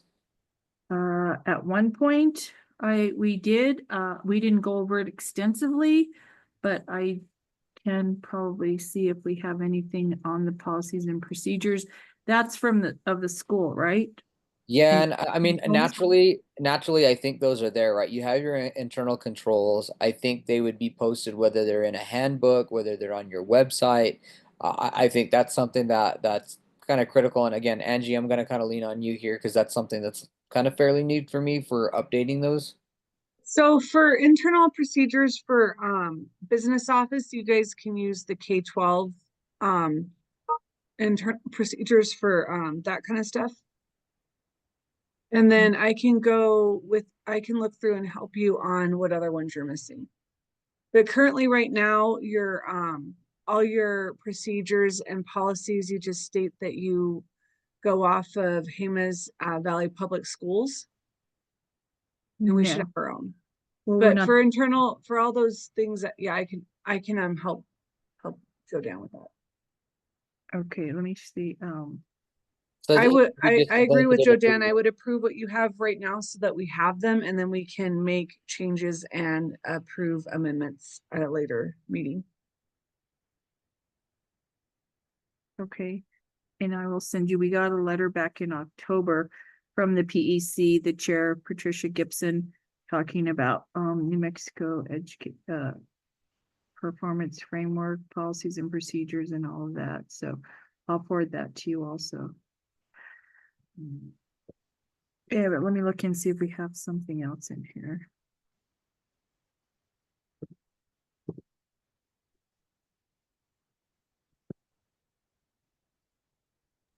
Yeah, eventually we'll make sure that those policies and procedures are fairly in line with Walatoa. And it's kind of a vice versa too. If we have a best practice that we're using, we want them naturally to do the same thing. But it's again, I think it's more of a vote of solidarity. Those are in place. We know those are there because there's a system that Angie's talking about and talking to that's already in place. I think all you have to do is say, you know, looking for a motion to accept the policies and procedures as presented in July 2024. Okay, all right, so I just need a motion to accept the policies and procedures for San Diego Riverside Charter School that were presented in July 2024.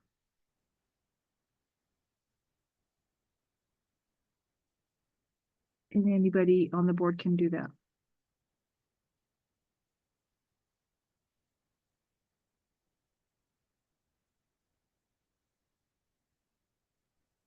I'll motion to accept the what was it again? The Policies and procedures. policies and procedures, yes.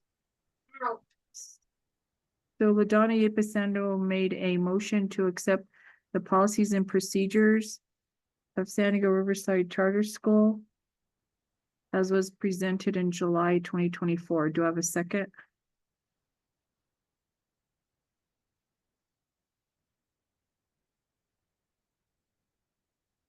Anybody from the board can make a second? I'll second the motion. Okay, County Upshot Toya seconded. All in favor say aye. Aye. Aye. Any opposed? Okay, motion carried. So that was a huge part of what the PEC was looking for from us. And we did get that completed, so.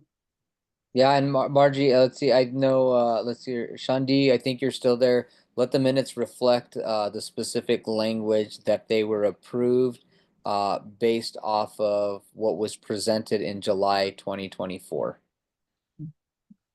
Got it. Great, Awesome, thank you. Thank you. That's the whole giant part of the documents for the New Mexico PEC. That was part 5 of the agenda. Part 6 is rather long also, so we'll just go line up. It's the principals report by Joe Dan Lovato. So it's like San Diego Riverside School updates, and then the calendar is discussion and action. Those are the 2 items. So if you can go ahead and share your, or I can share what you sent to us too of your Sure, I can share real quick, and for the sake of Just- time, I will expedite this report because I believe we've talked about a lot of stuff naturally already through the meeting. But again, just want to make it formal. Good evening, Madam Chair, members of the Governing Council.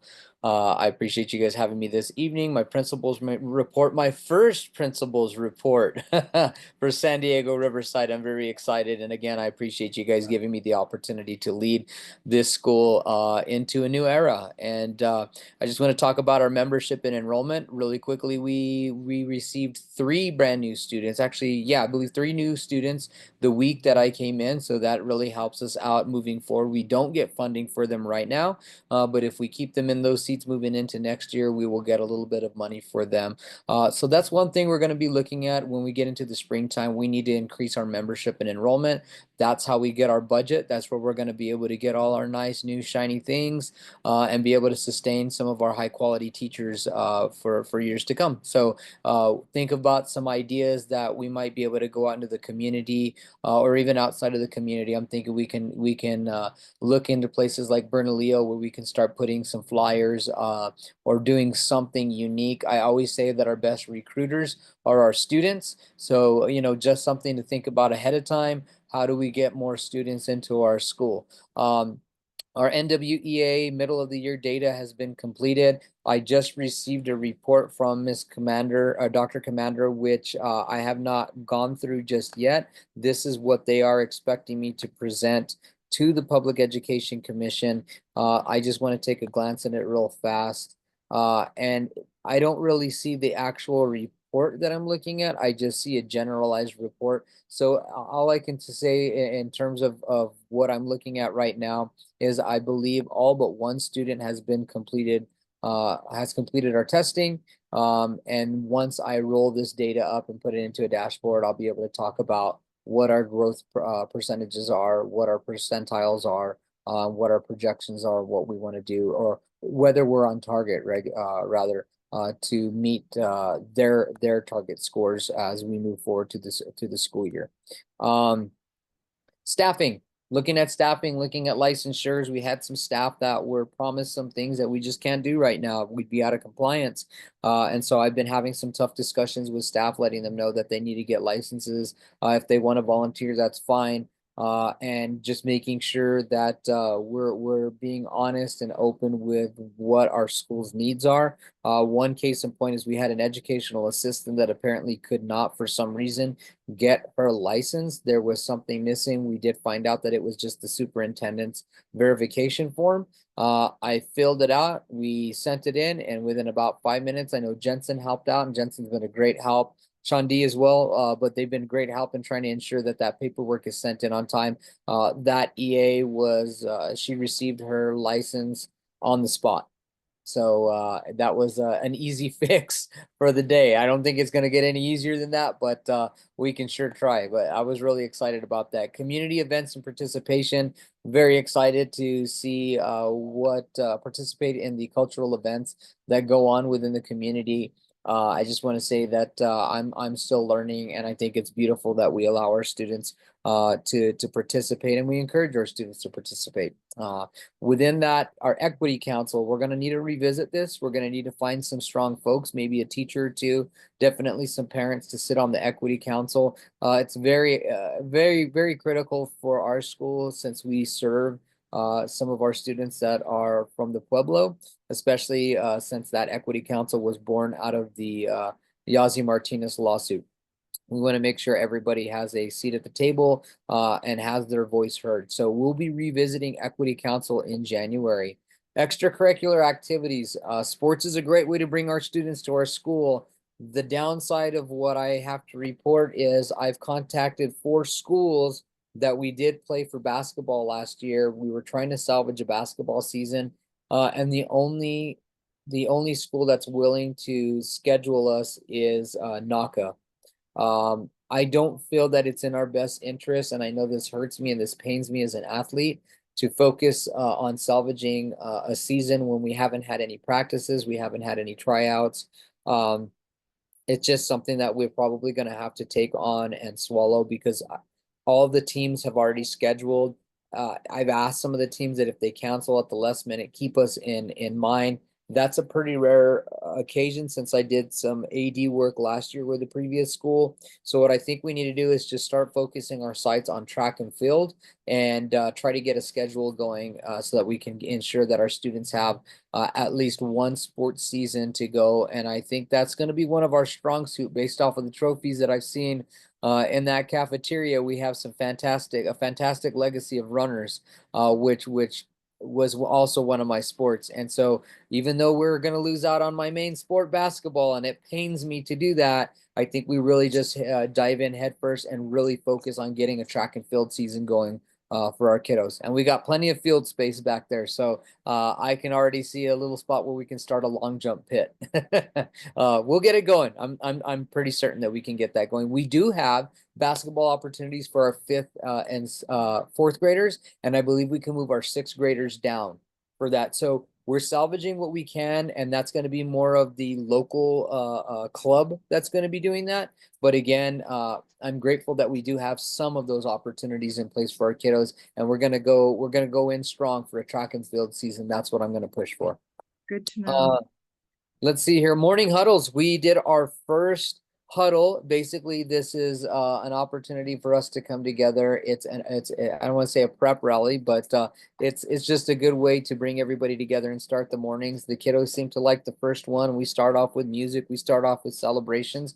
I noticed that our attendance is low, and this is across the state on Mondays and Fridays. So we will host these huddles or assemblies on Mondays and Fridays, and on Mondays we'll be celebrating our students and giving them prizes. So we didn't start our Mustang money, which I'll talk about in a little bit, but it's a positive reinforcement that we want to reward our students anytime they do something good. And the awards that I gave on yesterday morning were actually for the first 3 students that were the first ones at school. And I didn't realize this, but they were actually I one of our love that. employees. They were one of our employees, and naturally I said, I wasn't thinking about it. I was just in the mindset of celebrating, and I said, why did you have to come to school early? And they were like, because my mom works here. And of Well, course, at least they're like, at least the parent wasn't late because we get a lot of late parents bringing their kids late with the staff. exactly. So I appreciate that. Yes. No, exactly. And I'm happy to report I didn't put that on there, but the majority of our staff, I know the first few days I was there, one of the things that I did observe is that staff was coming in at the last minute. You relaxed. Yes. They've gotten better at that. I've told them they need to be there at least by 7:45. I think that's accommodable. And I can honestly say that this full week and most of last week, almost 100% of our staff was there by 7:45 at the latest. Some of them were walking in when I was getting there, and I try to get there no later than 7:30 to make sure everything's in place. So we're gonna get better with that. I think it's important to show that our leadership can show up, and I've told the teachers in our PD last week, we can't ask our students anything that we're not willing to do. So if we ask our students to show up on time, we better do it too. All right. Let's see here. So I'm excited about morning huddles. The Mustang money, again, it's little tiny pieces of paper. I'm going to find a way to maybe put this on some sort of a wheel, digitize it. But we want to reward our students for any time that they do something well, whether it's helping somebody, going out of their way, whether it's showing up consistently on time. And we'll find ways to do that. Eventually, they get placed into a drawing. Every Monday, we'll end our assemblies or our morning huddles. We're pulling a couple of names out and giving them bags of chips, giving them drinks, something that they really like to work for. They love chips there. They will work for those chips, I found out, which is no different than any other school. So that's something that I'll be taking on, and we'll make sure that they get those rewards accordingly. The cool thing is, what I'm willing to do is something that I started at the last school. Hamish Brewer gives skateboards out to some of his kiddos. We talked about him, great person, one of my heroes. So what I'm going to be doing is the Great Guitar Giveaway at the end of the school year in May. My friends at Guitar Center are going to be working to secure one for sure, hopefully two guitars. And so even if a kid doesn't win those chips or drinks on a Monday, I take everybody for that week and I place them in a larger box or for a drawing at the end of May.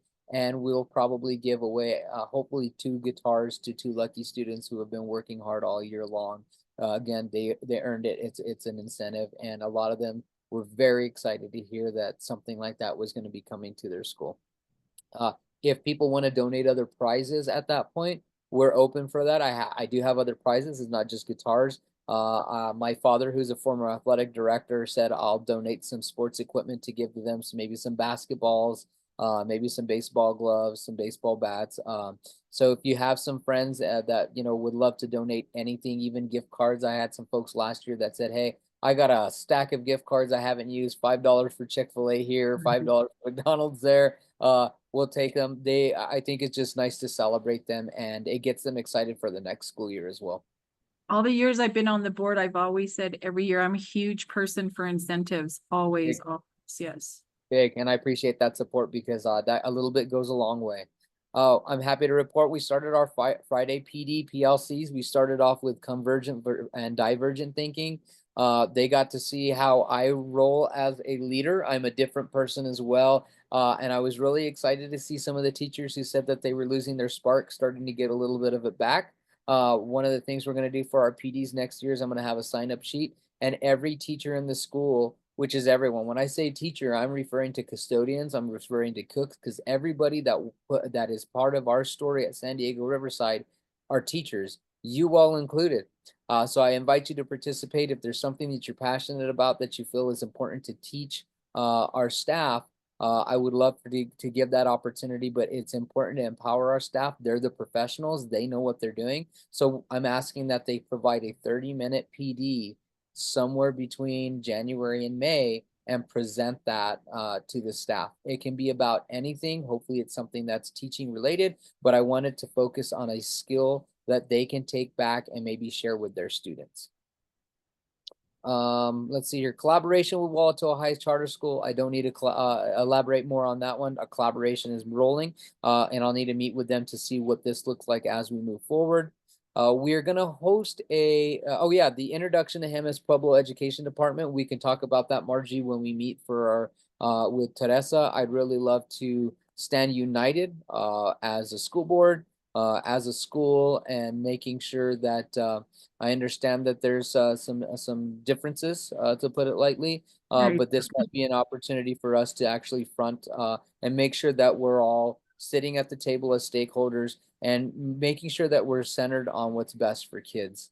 That's the toughest thing. That's what's going to unite us there. But I'd really appreciate that it would come from you all and folks that are with the tribe, making that introduction for me.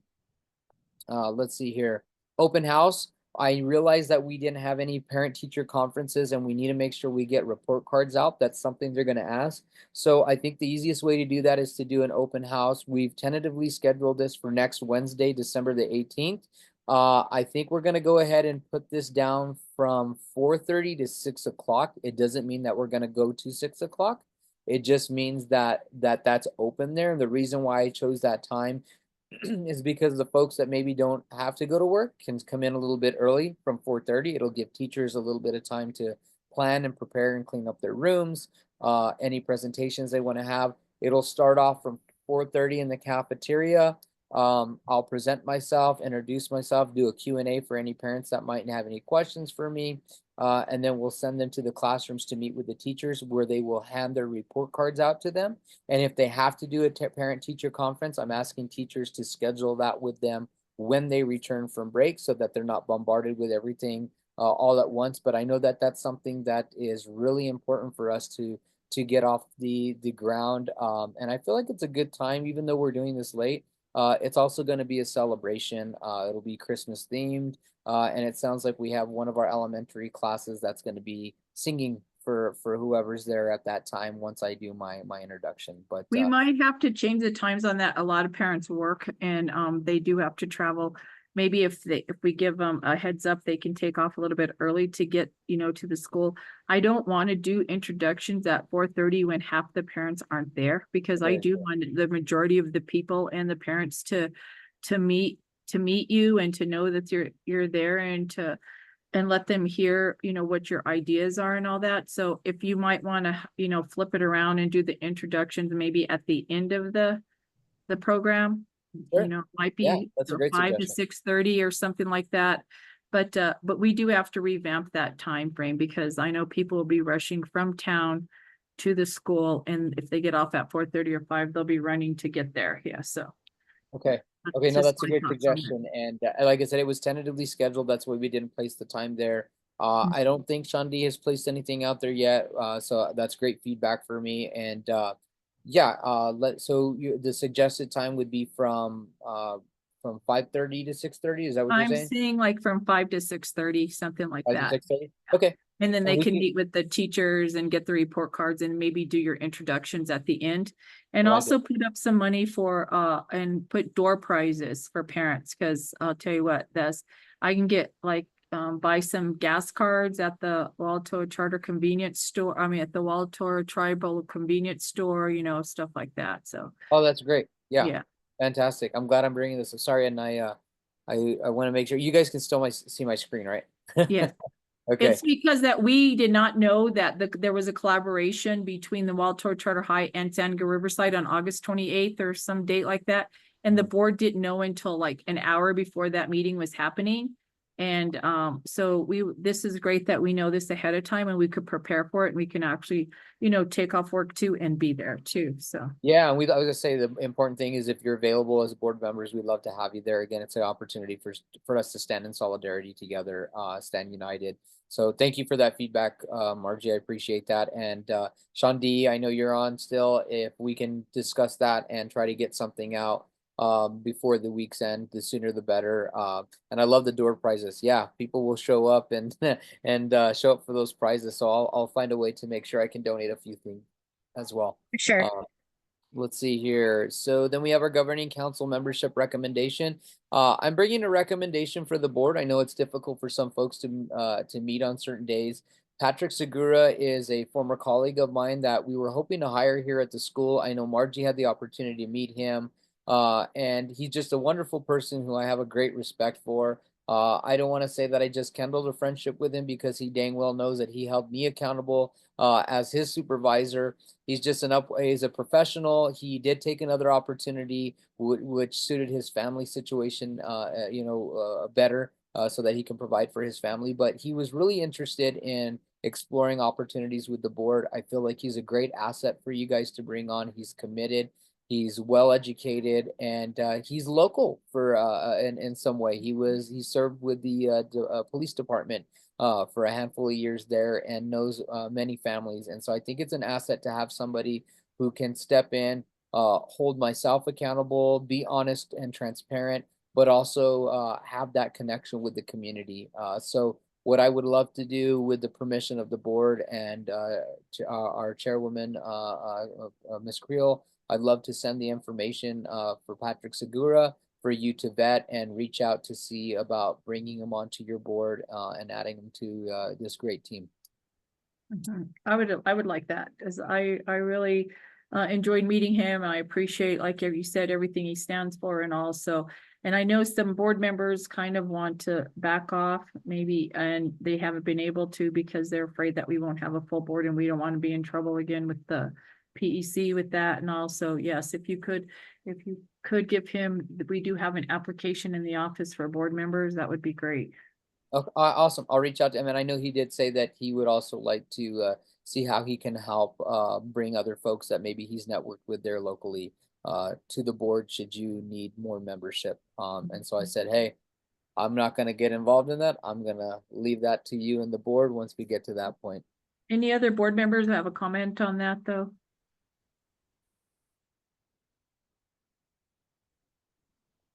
Awesome. It'd be good to have him on board and see what kind of ideas he brings to the community. I like to Sure. meet. And Yeah, I think it's a great idea to add more to our team. Yes. Thank you for that. and especially somebody who's familiar with the culture, familiar with the people in the pueblo. It's hard to find folks that are, you know, even where I serve on the board, even though it's Albuquerque, it's important to find folks in the South Valley. I always say I'm an outsider, but I'm committed to education. But it's really important when we look for board members, not just to find the commitment, but find people that are in that local area that understand the demographics, because Albuquerque is not just Albuquerque. There's different pockets of demographics, and that's why we set up charter schools, right, to serve those specific demographics. So, and he said that he may be able to you know, at some point recommend other folks that are local there, so we can keep things internal, which I think is also really important. And then with scheduling the board retreat, Margie and myself will be working with Teresa day after tomorrow to establish a good day and time to get our retreat out. And at that time, we'll be looking at a lot of policies. She did a really great job with our other board and expedited what usually takes hours to do. We did in probably an hour and a half. So she's got a really great way of pushing those through. So we'll find out what day and time works. I'm looking forward to getting that done. And the last thing here is our big meeting with the PEC on Friday. They just said to be ready. We went over our conditions document. I'm really not stressing out over this. I just want to prepare the board for the best and worst case scenarios within this. Best case scenario is I believe that they're going to uphold us to everything that's on that document. There's some things we may be able to change, and I will challenge some of those things. And you know, one thing that I'm going to ask is to give me time as a leader to make sure that these things are accomplished, and I'm working closely with the board and with Walatoa High School in that collaborative form to make sure that this is done. Worst case scenario is they come through and they place a corrective action plan on us. And to that I say, whatever the corrective action plan states, we'll knock everything out item by item and we'll get it done. And the sooner the better. And we'll make sure that everything is thorough. So I just want you to know that as your leader here, I'm not too stressed out. If they give us the opportunity to fix what they want us to fix, and it looks like they are, we'll get it done. We'll get it done. We may have a couple of late night board meetings like we did tonight. I don't anticipate most of our board meetings going over these times, but if we utilize our time wisely and we organize everything out the right way, I think we can hammer out everything. And hopefully the goal is to try to get the PEC and the charter school division to not be breathing down our backs as much come May, so that we can actually step back and not have to be meeting with them from time to time. But hey, if they hit us with that corrective action plan, we'll be ready for them, and we'll take on whatever they're asking us to do.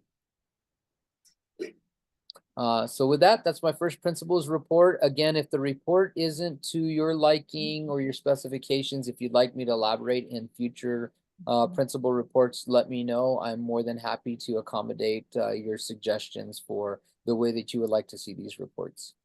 I liked the bullet points this time because there was a lot of things to cover, but in the future, you know, there might not be that much. So if we go ahead and you know, write out some of the things going on, then we could see in front of us and, you know, things like that. I'll show you a couple of other reports that we have used in the past from other principals that have worked for us, that we can see everything on one piece of paper or whatever. But this was a lot to cover and I did not want you to write all that out. So thank you. Thank you. Thank you. Yeah, whatever, if you give me any suggestions or you said, hey, we liked it when this person did these in this format, I'm more than happy to make sure that that's done that way as well. There's a couple, yeah, a couple of things like that. So thank you. Does anybody have any questions on the principal's report right now? very thorough. I'm a bit Love it. intimidated by the PEC, so I'm glad that you're calm about them because they have been scolding us and getting on to us for a lot of months now. So, by them saying to me last meeting that I was at by myself, that there was going to be corrective action for us, that was very intimidating to me. So I'm glad that, like you said, so they give us corrective action, so we fix it, and that's all we can do. That makes me feel better to know that. So, thank you. Does I just anybody- want to say, thank you to Mr. Lovato. Thank you very much for getting on the ball right away and making a big difference already by being there a few days. You've really made an impression on the community, the teachers and the board. And also Angie, thank you for being here and volunteering to help out Riverside School and our community as well. So we really value your input. So I just want to say that on behalf of the board. Thank you. Thank you. We're a team, and I'm happy to be here with you all. Appreciate it. Thank you so much, both of you. And- Thank you, Principal Lovato, and I too appreciate all your hard work, within the short time that you've been with us, and everything that you talked about was very informative, and I am very impressed with all the knowledge that you have as being a principal, and that you're very calm and I guess since you know pretty much a lot of the, ropes and loops and everything that comes with it to go face to face with PEC, PED, and that's just what we like to see in a principal, and not having to, attend and be so frightened and afraid. And because last year when we attended, it was very frightening. It was scary. That was the first time ever, me being on the board too. And it was just, wow, it was insane. But at one point, my heart was just like almost jumping out of my body. I was like, oh my God, how it just felt like we were in court for something wrong that we did or something. But I'm just truly happy that you accepted this position, and I pray that this continues for a very long time, and that this is for the best for San Diego Riverside, and especially for our students. And I thank you so very much. And I also want to invite you for the Guadalupe Day on Thursday, and I extend my invitation to come have a meal at our late grandmother's home.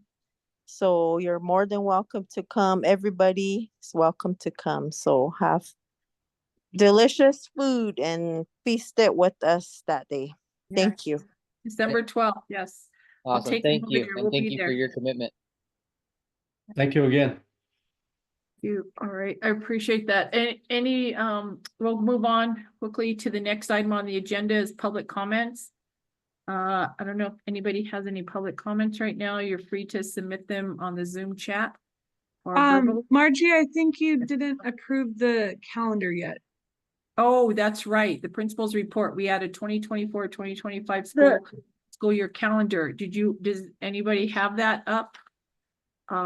You all, this is crazy. The board made a calendar at the end of last year. We approved it. We talked several meetings. We went to the Friday afternoon meetings. We hashed it all out and we voted on it and we turned one in.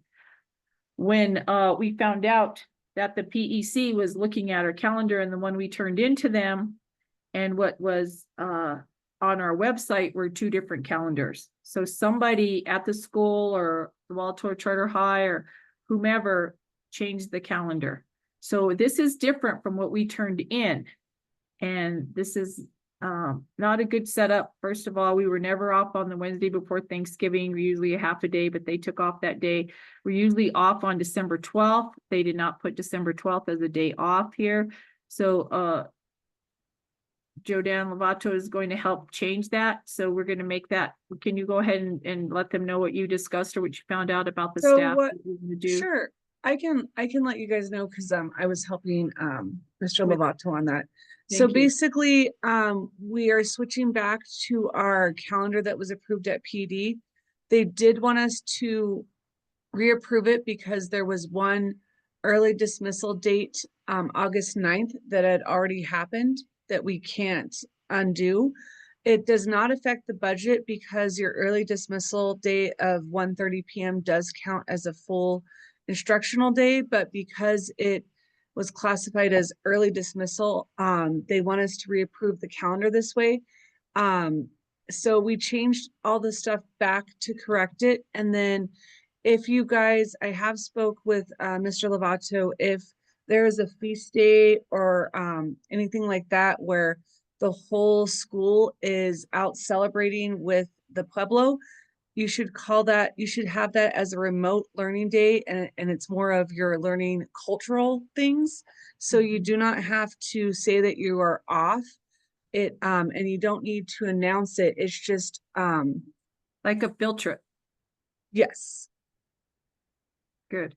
And that's why we didn't take off the 12th, because that would be basically as a field trip for the school for your cultural events.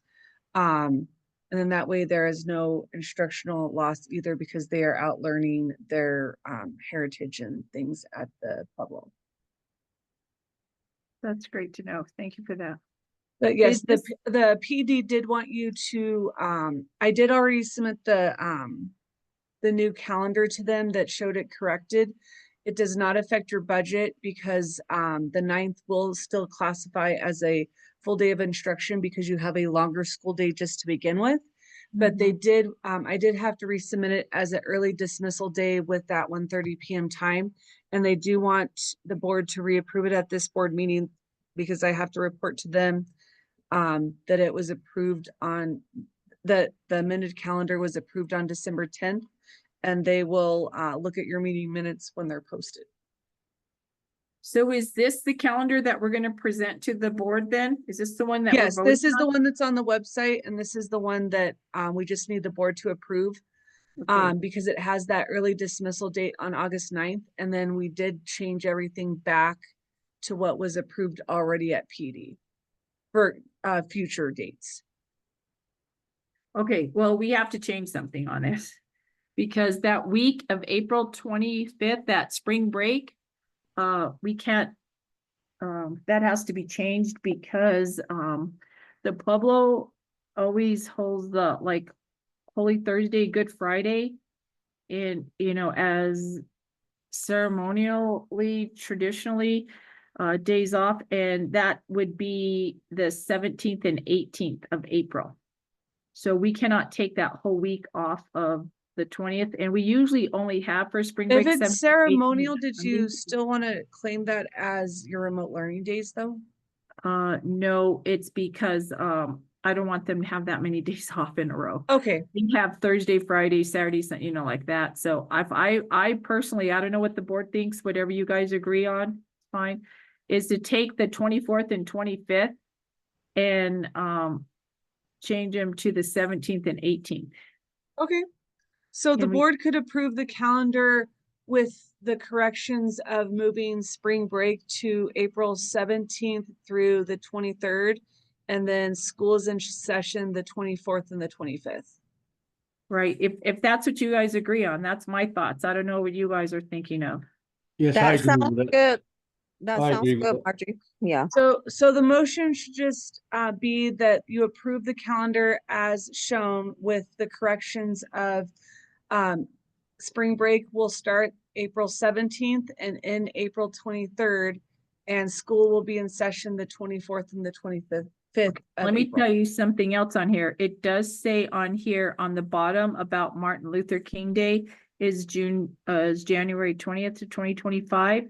And I don't show that as a day off or a no school on that day. So, is January 20th going to be a day off or not? We've always had that day off. Like Let we have. me- Or how do we go about that one? Margie, Yes. just a heads up too, there's gonna be some events again, in January. Okay, we're gonna have to do those as traditional like we did last. you Okay, know, so Let me look at, that'll be hold on. okay. Yes. Okay. So basically, let me see what, I'm just making sure what was submitted real quick. Let me just Um, give a background while you're looking at the Angie to Joe Dan and you. So last year, our tribe had initiations and had a closed village, and anybody who was not an enrolled member in our Pueblo had to leave the village. And the initiations were the first initiations that they had for certain clans in over 50 years. So it was a huge deal, and it was for only enrolled tribal members that could be present, so everybody had to leave. Well, at that time, it was January and February was a week off, a whole week, the whole week, Monday through Friday, we had to take off. So at that time, the governor of the Pueblo put out a letter and we took those days off back last January. And what we ended up doing was we ended up having to make up 2 weeks of school, 10 days at the end. So we were already getting out like June 10th. We went until June 24th of school. And that is something that I do not want to do this year. And so what, with the heads up, because LaDonna's husband is a cacique of the tribe, she has the information that this possibly some sort of thing, maybe not that big of a deal like this year, will be happening again in January. Those are the days that I believe that, like you were saying, would be traditional days or asynchronous days, right? So if we can do that So- without having to add to the end of our calendar.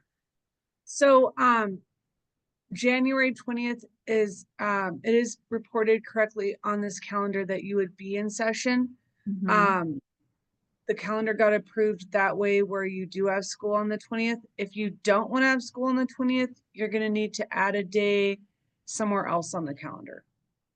Right, that would have been that Wednesday. I think this is why this is so messed up, because I know I didn't have Wednesday, the 27th off, and I know I had January 20th off. I know I had Good Friday and Holy Thursday off, and probably Easter Monday off, but I'll go ahead and give them the I 3. believe what happened was, we did have a certain calendar set up, and then the director at the time met with another, director of the Watatoa school, and he changed the calendar last minute.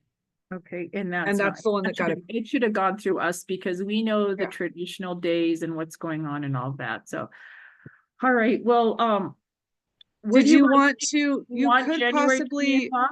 What do you think? you Jen? could possibly have the 20th off if you, have, this children come back on July 7th and not Yeah. come back January 7th instead of the 8th for, winter break. No, we can't because we have dances on the 6th and 7th. That's the end of the Christmas season, so. We came back last year like, we came back on the 4th and we went back out on the 6th and 7th, which was a total fiasco because half the school didn't come. So you could make spring break shorter. It's And up to you guys. Do you guys think we have January 20th Martin Luther King Day off or not? Do you care? If you don't care, we'll just keep spring break for those 17, 18 through the 23rd. I could suggest, and Angie, this was something I forgot to ask you. What do we have? Did the calendar provide us any cushion for snow days?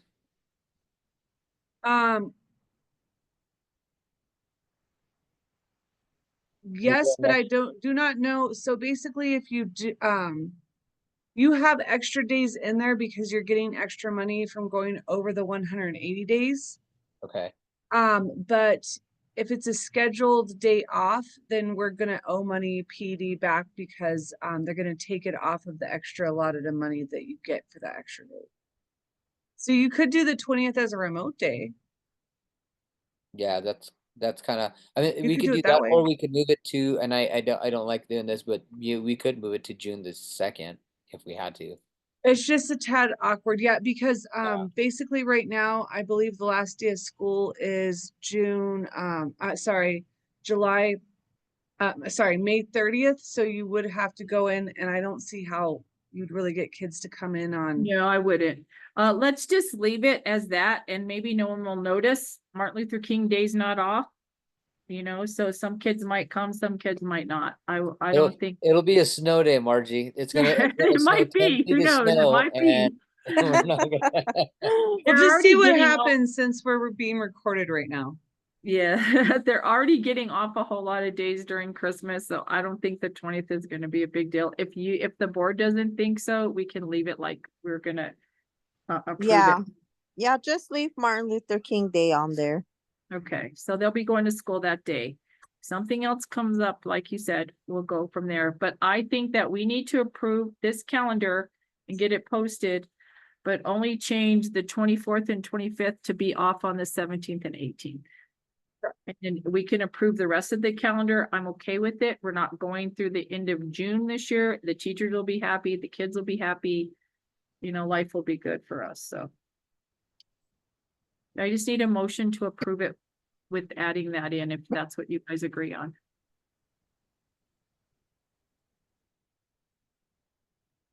I'll Anybody- make a motion to changing the calendar and adding on. What date was it? April 17th. Adding the 17th and 18th as part of spring break and coming back to school for the April 24th and 25th. Yes. Okay, so I have a motion from Ladania Pisando to add, to change the calendar in April to reflect that we'll be off on Thursday, April 17th, Friday, April 18th. And the spring break will go until Wednesday, April 23rd. We will return back to school on April 24th and April 25th for the following week. Do I have a second? I think, Yanni had to second it. drop. David Toledo, second. All in favor, say aye. Aye. Any opposed? Okay, motion carried. The rest of the calendar is good then. We'll go ahead and submit it that way if that's okay with you, Angie, we'll do that. Okay. Thank you for doing that, everybody. I'm glad we got that corrected. Thank Right. you. All right, the next item on the agenda is public comment. Like I said, I don't know if we have any public comments at this time. I just want to tell you really quick that I met this lady in our building last Friday and she was gonna come on for public comment, but I didn't get to tell her give her our board information. We had a long meeting anyway. She is the head, her name is Tang Toledo. You might know her. She's Wilma Toledo's daughter in the community. And she heads the 4-H group in the area. I had no idea that our surrounding area had a 4-H group. And she said she'll be glad to come and talk to the parents and all about 4-H. Maybe that's something that we might want to invite her to on the December 19th, or December 18th meeting, if you guys agree. Okay, and she could talk to the parents if their kids want to join 4-H.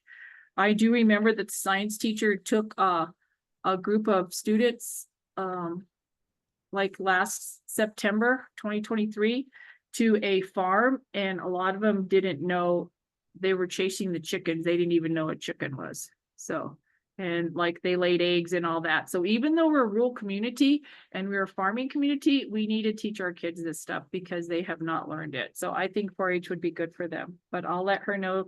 Maybe she can come to that meeting. All right, no other public comments. We'll go on to the announcements. The next meeting for us is the second Thursday of the month is scheduled for January 9th, 2025. It's wrong on the agenda. It's 2025 at 6 p.m. on Zoom. Anybody have any other announcements to add? I don't believe we need to go into executive session unless the board feels that we need to go into executive session. Anybody? All right, then we'll go ahead and just do our I just need to call for adjournment of this meeting. It's at this time it is, if I have a motion to adjourn the meeting at 8:24 p.m. I'll make a motion to adjourn the meeting at 8:24. Okay, I have a motion from LaDonna Pisano to adjourn the meeting at 8:24 p.m. Do I have a second? I have a second. David Toledo, second. All in favor, say aye. Aye. Aye. Any opposed? Motion carried, meeting adjourned. I appreciate everyone. Wish everyone Merry Christmas, and we will see you in January. Thank you all. Thank you, everybody. Great evening. Good night, everyone. Thank Bye. you. See some Thank of you. you before then, though. Thank you very much. Bye-bye. Bye, Angie. Thank you. Bye.